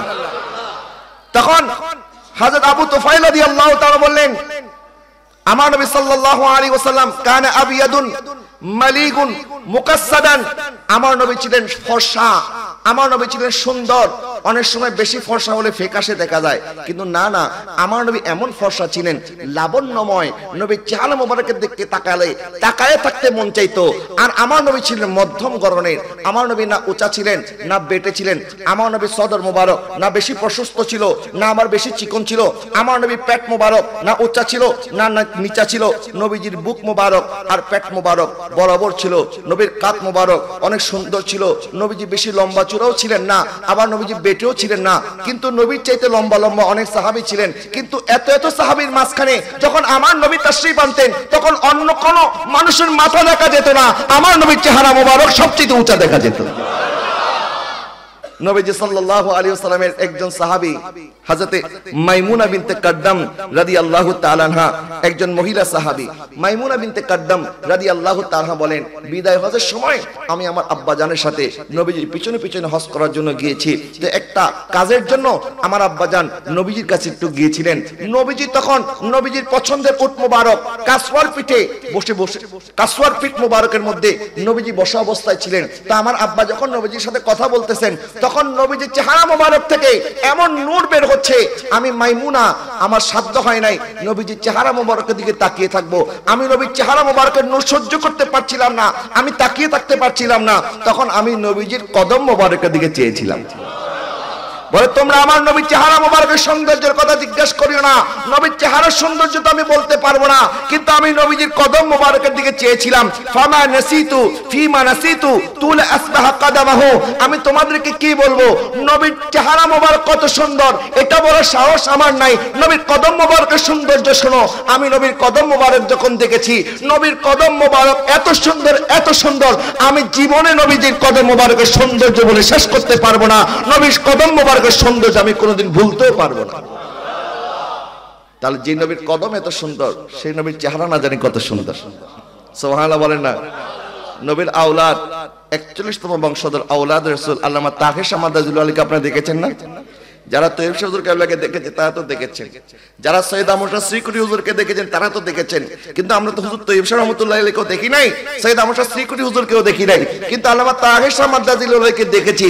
আল্লামা তাহের শাহ মাদাজিলুল আলী যিনি নবীজির 41তম বংশধর, যার চেহারাই প্রমাণ করে ইনি নবীর আওলাদ, তাহলে তাহের শাহ মাদাজিলুল আলীর চেহারা যদি এত সুন্দর হয়, আমার নবীর চেহারা না জানি কত সুন্দর ছিল।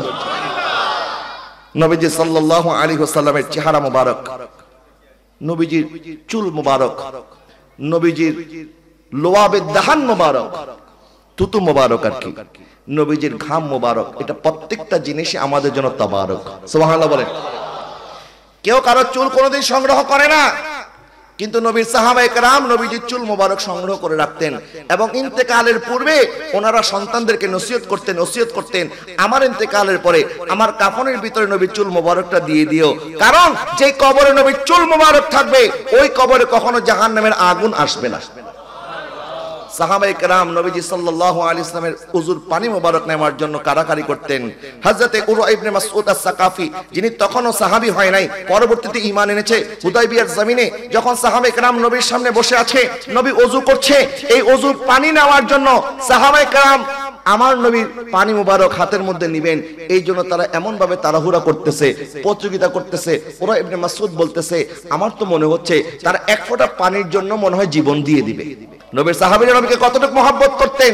নবীজির পানি মোবারক, ওযু মোবারকের পানি মোবারক মাটির মধ্যে পড়তে দিচ্ছে না, সাহাবায়ে কেরাম হাতের মধ্যে নিয়ে নিচ্ছে, মুখের মধ্যে মালিশ করছে, বুকের মধ্যে মালিশ করছে, পিছন থেকে অনেকে লাইনে দাঁড়ায় আছে, কিন্তু নবীজির ওযুর পানি মোবারক তারা পায় নাই। কিন্তু যে সাহাবায়ে কেরাম পেয়েছে, তখন তারা ওই সাহাবায়ে কেরামরা ওই সাহাবীর হাতের মধ্যে চুম্বন করে করে বলতো, ভাই আমার, আমি তো নবীজির ওযুর পানি মোবারক সংগ্রহ করতে পারি নাই, তুমি নবীজির পানি মোবারক হাতের মধ্যে নিয়েছো, দাও ওই হাতের মধ্যে একটু চুমু খাই, ওখান থেকে একটু বরকত হাসিল করি। নবীজি সাল্লাল্লাহু আলাইহি ওয়াসাল্লামের সাহাবায়ে কেরাম মদিনা শরীফের মধ্যে যখন কোন মদিনা শরীফের মধ্যে সাহাবায়ে কেরাম যখন কোন কুয়া খনন করতেন, তো কুয়ার পানি এটা কি মিষ্টি হবে না টক হবে না লবণাক্ত হবে, এটা তো আগে থেকে জানেন না, কিন্তু যখন কুয়া খনন করতেন তখন দেখতেন যেখানে পানিগুলি লবণাক্ত, তো লবণাক্ত কুয়া, এত কষ্ট করে কুয়া খনন করেছে কারণ পানি তো লবণাক্ত, পানি খাওয়ার উপযুক্ত নয়। তখন সাহাবায়ে কেরাম দৌড় দিয়ে নবীজির কাছে যাইতেন, বলতেন, ইয়া রাসূলুল্লাহ, হুজুর পানি তো লবণাক্ত, কষ্ট করে কুয়া খনন করেছি। তখন আমার নবী বলেন, যাও আমাকে তোমাদের সাথে নিয়ে যাও। নবী সেখানে যাইতেন, নবীর লোয়াবে দাহান মোবারক, নবীর থুতু মোবারক ওই কুয়ার মধ্যে ফেলতে দেরি হতো, ওই কুয়ার পানি লবণাক্ত থেকে মিষ্টি হতে দেরি হতো না। এরকম করে মদিনা শরীফের মধ্যে 13টা কুয়া আছে। কয়টা কুয়া? 13টা কুয়া, যেখানে নবীজির লোয়াবে দাহানের কারণে যেটা লবণাক্ত ছিল, লবণাক্ত পানি মিঠা হয়ে গেছে। সুবহানাল্লাহ বলেন। নবীজির স্ত্রী আমাদের আম্মা জান হযরত উম্মে সালামা রাদিয়াল্লাহু তাআলা আনহা, নবীজি আরাম ফরমাচ্ছেন, নবীজির ঘাম মোবারক থেকে বেয়ে বেয়ে এক ফোঁটা ঘাম পড়তেছে, তখন হযরত উম্মে সালামা রাদিয়াল্লাহু তাআলা একটা কাচের শিশির ভিতরে ওই ঘামটা সংগ্রহ করতেছে। নবীজির ঘুম মোবারক ভেঙে গেল। নবীজি জিজ্ঞাসা করলেন, কি ব্যাপার উম্মে সালমা, কি করতেছো? বলে, ইয়া রাসূলুল্লাহ, আপনার ঘাম মোবারক সংগ্রহ করতেছি। কেন আমার ঘাম সংগ্রহ করতেছো? বলে, ইয়া রাসূলুল্লাহ, হুজুর আপনার ঘাম মোবারকের খুশবু মিস্ক আম্বরের চাইতে সুবাস, এটা আমার জন্য, আমার সন্তানের জন্য আমরা আতর হিসেবে ব্যবহার করব। নবীর কি কোনো তুলনা আছে? নাই। সুতরাং আমরা কোন নবীর উম্মত এটা আমাদেরকে স্মরণ রাখতে হবে। নবী যেমন শ্রেষ্ঠ, নবীর উম্মত হওয়ার কারণে আল্লাহ পাক আমাদেরকে শ্রেষ্ঠ উম্মত বানিয়েছেন, এবং নবী যে ইরশাদ করেছেন, কিয়ামতের ময়দানে আমার পূর্বে কোন নবী জান্নাতে যাইতে পারবে না, সবার আগে আমি যাব, এরপরে অন্যান্য নবী এবং রাসূল যাবে। আর আমার উম্মতের পূর্বেও কোন নবীর উম্মত জান্নাতে যাইতে পারবে না, আগে আমার উম্মত জান্নাতে যাবে, তারপরে বাকিদের উম্মত জান্নাতে যাবে। নবী ইরশাদ করেছেন, কিয়ামতের ময়দানে জান্নাতীদের কাতার হবে 120 কাতার। কত কাতার? 120 কাতার জান্নাতীদের কাতার, এবং এর মধ্যে 40 কাতার হবে আদম আলাইহিস সালাম থেকে শুরু করে ঈসা আলাইহিস সালাম পর্যন্ত সমস্ত নবীদের উম্মতের কাতার হবে 40 কাতার, আর আমি নবীর উম্মতের কাতার হবে 80 কাতার। সমস্ত নবীর উম্মতের চাইতে আমরা থাকবো সেদিন ডাবল। সুবহানাল্লাহ বলেন না? আমরা দ্বিগুণ উম্মত হয়ে সেদিন কিয়ামতের ময়দানে সবার আগে আগে জান্নাতে যাব। নবী ইরশাদ করলেন আমরা হচ্ছি সর্বশেষ, আমরা সর্বপ্রথম। সাহাবায়ে কেরাম বললেন হুজুর সর্বশেষ আর সর্বপ্রথম বুঝি নাই। নবী বললেন দুনিয়াতে আসার দিক থেকে আমরা সর্বশেষ, জান্নাতে যাওয়ার দিক থেকে আমরা সর্বপ্রথম। সুতরাং সবার আগে আগে আল্লাহ পাক আমাদেরকে জান্নাত দান করবে। সুতরাং আমরা নবীর উম্মত হয়ে যেন কবরে যেতে পারি, বলেন আমিন। নবীর উম্মত হওয়ার মতো আমাদের যোগ্যতা অর্জন করা দরকার আছে না নাই? খালি মুসলমান মা বাবার ঘরে হলেই নবীর উম্মত হওয়া যায় না, বরং নবীজি যা করেছেন, নবীজি যা বলেছেন, নবীর সুন্নত মোতাবেক জীবন যাপন করি আমাদেরকে কবরে যেতে হবে ইনশাআল্লাহ, বলেন। এবং বিশেষ করে আমার মা বোনেরা, এই কথা বলে শেষ করে দিচ্ছি, অনেক জায়গায় অনেক সময় ওয়াজ মাহফিলের মধ্যে মানুষ আমাদেরকে বলে হুজুর আরো বেশি করে করেন, কিন্তু আজকে মন চাইতেছে আমি বেশি করে করি, যেহেতু আজকে মাহফিলটাও মাশাআল্লাহ, কারণ যেখানে নবীর প্রশংসা হয় সেখানে সহজে কথা বন্ধ করা যায় না। তা আমি আমার মা বোনদেরকে কয়েকটা আরজ করে আমি শেষ করে দিচ্ছি। নবীজির আগমনের পূর্বে এই জগতের মধ্যে নারীদের অবস্থা কি ছিল? বাবারা নিজেদের কন্যাদেরকে জীবন্ত কবর দিত, নাউজুবিল্লাহ বলেন। অনেক সময় বাবা যখন মেয়েকে নিয়ে যেত তখন তার সাথে তার ভাইটাও থাকতো, আপন বোনকে কবর দেওয়ার জন্য বাবাকে সাহায্য করত। এই ছিল মক্কার অবস্থা, এই ছিল ইয়ামে জাহিলিয়াতের যুগের অবস্থা। যেদিন আমার নবী দুনিয়াতে আগমন করলেন, আমার নবী ইরশাদ করলেন খবরদার তোমরা মেয়েদেরকে গালি দিও না, মেয়েদের পিতাদেরকে গালি দিও না, কারণ আমি নবী নিজেও একজন মেয়ের পিতা, আমি নবী নিজেও একজন মেয়ের পিতা, আর ফাতেমা আমার কন্যা, ফাতেমা তো বিদআতুম মিন্নি, আমার কন্যা ফাতেমা আমার কলিজার টুকরা। নবীজি সাল্লাল্লাহু আলাইহি ওয়াসাল্লামের সাহাবায়ে কেরাম যারা এক সময় নিজেদের মেয়েকে কবর দিয়েছে, জীবন্ত কবর দিয়েছে, কারণ ওই সময় জীবন্ত কবর দেওয়ারও কিছু কারণ ছিল। কি কারণ? তার মধ্যে একটা কারণ হচ্ছে ওই সময় যারা কবি ছিল, কবি সাহিত্যিকরা নারীদের দেহের বিভিন্ন অঙ্গ প্রত্যঙ্গ নিয়ে তারা কুৎসিত কবিতা রচনা করত, নাউজুবিল্লাহ বলেন। সমাজের মেয়েদেরকে ইফটিজিং করা হতো, লাঞ্ছিত করা হতো। এই জন্য কারো মেয়েকে লাঞ্ছিত করা হবে, কারো মেয়ের অঙ্গ প্রত্যঙ্গ নিয়ে কুৎসিত রচনা করা হবে, এটা কোনো বাবা বরদাস্ত করতো না। এই জন্য তারা নিজেরাও নিজেদেরকে মেয়ের বাবা পরিচয় দিতে লজ্জা পেত। এই জন্য মেয়ে হওয়ার পরে তারা কবর দিয়ে দিত। অথচ ইসলাম যখন এসেছে, আমার নবী সাল্লাল্লাহু আলাইহি ওয়াসাল্লাম ঘোষণা করেছেন কারো কাছে যদি 3টা কন্যা সন্তান থাকে আর সে যদি তার এই 3টা কন্যা সন্তানকে সঠিকভাবে লালন পালন করে, সে জান্নাতে আমি নবীর সাথে থাকবে। নবীজি এক সাহাবী দাঁড়িয়ে বলেন হুজুর কারো কাছে যদি 3টা না থাকে 2টা থাকে, আমার নবী 2টা থাকলে তাকে সঠিকভাবে লালন পালন করো, জান্নাতে আমি নবীর প্রতিবেশী হতে পারবে। ওই সাহাবী বলে আমি আর একটার কথা জিজ্ঞাসা করি নাই, কিন্তু আমাদের মনে হয় যদি আমরা একটা কন্যা সন্তানের ব্যাপারে জিজ্ঞাসা করতাম তাহলে তখন আমার নবী বলতেন একটা কন্যাকেও যদি কেউ লালন পালন করে তাহলে সে জান্নাতে আমি নবীর প্রতিবেশী হবে। আচ্ছা, মেয়েদের ব্যাপারে এই সুন্দর হাদিস আছে, ছেলেদের পালনের ব্যাপারে কি এরকম কোন হাদিস পাওয়া যায়? সুতরাং মেয়েদের প্রতি আমার নবী যে দয়া করেছেন, আমার মা বোনদের প্রতি ইসলামের যে দয়া, আজকে কিছু লোক আছে মা বোনদের কুচকিয়ে দেয়, বলে ইসলাম তো তোমাদেরকে পর্দার বিধানের মাধ্যমে তোমাদেরকে শৃঙ্খলাবদ্ধ করে ফেলেছে, নাউজুবিল্লাহ বলেন। আসলে পর্দা এটা নারীর সম্মানের আলামত। এটা কিসের আলামত? যেমন পৃথিবীর কোন বইয়ের উপরে কিন্তু গিলাফ দেওয়া হয় না, কোরআন শরীফের উপরে গিলাফ আছে না নাই? পৃথিবীর কোন দামি দামি বিল্ডিং এর উপরে কিন্তু গিলাফ দেওয়া হয় না, খানায় কাবার উপরে গিলাফ আছে না নাই? ঠিক একই ভাবে নারীদের সম্মান বেশি। আল জান্নাতু তাহতা আকদামিল উম্মাহাত, জান্নাত মার পায়ের নিচে। তো মাটা কি পুরুষ না নারী? নারী। তাহলে একজন পুরুষ সে যত বড় পীরই হোক না কেন, তার জান্নাত তার মার পায়ের নিচে না? পায়ের নিচে, মার পায়ের নিচে।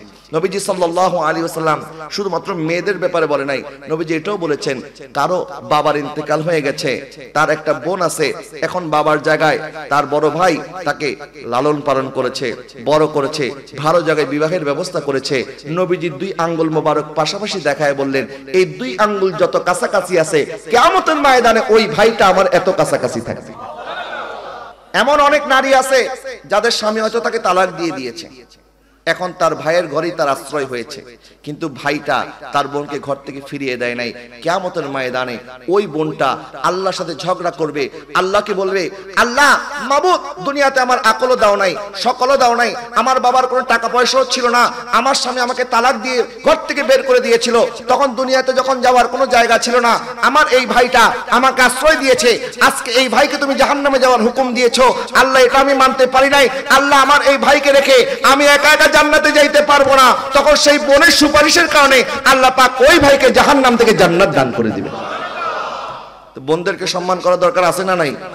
তাহলে ইসলামের মধ্যে নারীদের সম্মান, যখন তিনি মা, তিনি হচ্ছে আমাদের জান্নাতে যাওয়ার ঠিকানা। সুবহানাল্লাহ বলেন। নবীজি ইরশাদ করেছেন, কারো ঘরে যদি মা থাকে আর সে যদি মার পায়ের মধ্যে চুম্বন করে, তাহলে সেই জন্য জান্নাতের চৌকাঠে চুম্বন করেছে। পৃথিবীর কোন ধর্মের মধ্যে মাকে ইজ্জত দেওয়া হয় নাই, আমার নবীজি মাদেরকে যে ইজ্জত দিয়েছে, ঠিক কিনা বলেন? আবার এই নারীটা যখন আপনার মেয়ে, তখন সে আপনার জান্নাতে যাওয়ার সিঁড়ি। এই নারীটা যখন আপনার বোন, তখন কিয়ামতের ময়দানে সে হচ্ছে আপনার পক্ষে সুপারিশকারিনী। আর নারীটা যখন আপনার স্ত্রী, আমার নবী সাল্লাল্লাহু আলাইহি ওয়াসাল্লাম ইরশাদ করেছেন, আন নিকাহু নিসফুল ঈমান, বিবাহ এটা হচ্ছে ঈমানের অর্ধেক। জোরে বলেন না সুবহানাল্লাহ। কেন ঈমানের অর্ধেক? কারণ বিবাহের মাধ্যমে আপনার চোখ হেফাজত থাকে, লজ্জাস্থান হেফাজত থাকে। এবং নবীজি ইরশাদ করেছেন, আদ দুনিয়া কুল্লুহা মাতা ওয়া খায়রুল মাতা আল মারআতু সালিহা, দুনিয়াটা একটা ভোগের জায়গা, আর দুনিয়ার মধ্যে উত্তম ভোগ হচ্ছে তোমার নেককার স্ত্রী। যারা বলেন না সুবহানাল্লাহ। তাহলে নেককার স্ত্রী পাওয়াটাও আল্লাহর দেওয়া নিয়ামত, ঠিক কিনা বলেন? তাহলে এই নারী জাতিকে কখনো আল্লাহ সুবহানাহু ওয়া তাআলা স্ত্রী হিসেবে সম্মানিত করেছেন, কখনো মেয়ে হিসেবে সম্মানিত করেছেন, কখনো বোন হিসেবে সম্মানিত করেছেন, কখনো মা হিসেবে সম্মানিত করেছেন। তাহলে যে ইসলাম ওনাদেরকে প্রত্যেকটা ক্ষেত্রে সম্মানিত করেছে, আমার মা বোনদেরকে আল্লাহর বিধান মেনে চলা দরকার আছে না নাই? নামাজ, রোজা, হজ, যাকাতের মতো পর্দা ফরজ। বলে নামাজ, রোজা, হজ, যাকাতের মতো পর্দা কি ফরজ? গায়ের মুহররমের সামনে কখনো নিকাব ছাড়া আসা জায়েজ নাই। অবশ্যই একজন প্রাপ্তবয়স্কা নারী, বালেগা মহিলা যারা, নারী যারা, অবশ্যই গায়ের মেহরমের সামনে মুখ ঢেকে আসতে হবে। এমনকি পরপুরুষের দিকে তাকানোর ব্যাপারেও নবীজি সাল্লাল্লাহু আলাইহি ওয়াসাল্লামের এক সাহাবী ছিলেন, অন্ধ সাহাবী, নবীজির সাথে দেখা করার জন্য এসেছে। আব্দুল ইবনে মাকতুম রাদিয়াল্লাহু তাআলা আনহু, তখন নবীজির পাশে একজন উম্মুল মুমিনিন দাঁড়িয়ে আছেন। তখন নবীজি বললেন, তুমি ভিতরে চলে যাও। তখন ওই আম্মাজান বললেন, হুজুর, আপনার এই সাহাবী আব্দুল ইবনে মাকতুম তো চোখে দেখে না। আমার নবী বলে, সে তোমাকে দেখে না তাই কি হইছে, তুমি তো তাকে দেখতেছো, সুতরাং তোমাকে পর্দা করতে হবে, তুমি পর্দার ভিতরে চলে যাও। আল্লাহ পাক ইরশাদ করেছেন, ওয়ালা ইয়াদরিবনা বিআরজুলিহিন্না লিউলামা মা ইউখফিনা মিন যিনাতিহিন্না। ইসলামের রমণীদেরকে আল্লাহ পাক হুকুম করেছেন, মুসলমান রমণীগণ, তোমরা জমিনের মধ্যে আস্তে আস্তে কদম ফেলো, যেন তোমার পায়ের আওয়াজ পরপুরুষের কান পর্যন্ত না পৌঁছায়। যারা বলেন না সুবহানাল্লাহ। কারণ আপনার কিয়ামতের ময়দানে মা ফাতেমার সঙ্গিনী হবেন, আপনার কিয়ামতের ময়দানে হযরত উম্মুল খায়র ফাতেমা, আমার নবীর শাহজাদি, শাহজাদিয়ে কাউনাইন, নবীর শাহজাদির সঙ্গিনী হয়ে আপনার কিয়ামতের ময়দানে জান্নাতে যাবেন। তাহলে নবীর কন্যার সঙ্গিনী হতে হলে, নবীর স্ত্রীগণ উম্মাহাতুল মুমিনিনগণের সঙ্গিনী হতে হলো ওনাদেরকে ওনাদের মতো পর্দা করা দরকার আছে না নাই? এলাকার মুরব্বীরা, এলাকার নওজওয়ানরা যারা যেভাবে সহযোগিতা করেছেন, আল্লাহ পাক প্রত্যেকের খেদমতকে কবুল করুক, আমিন।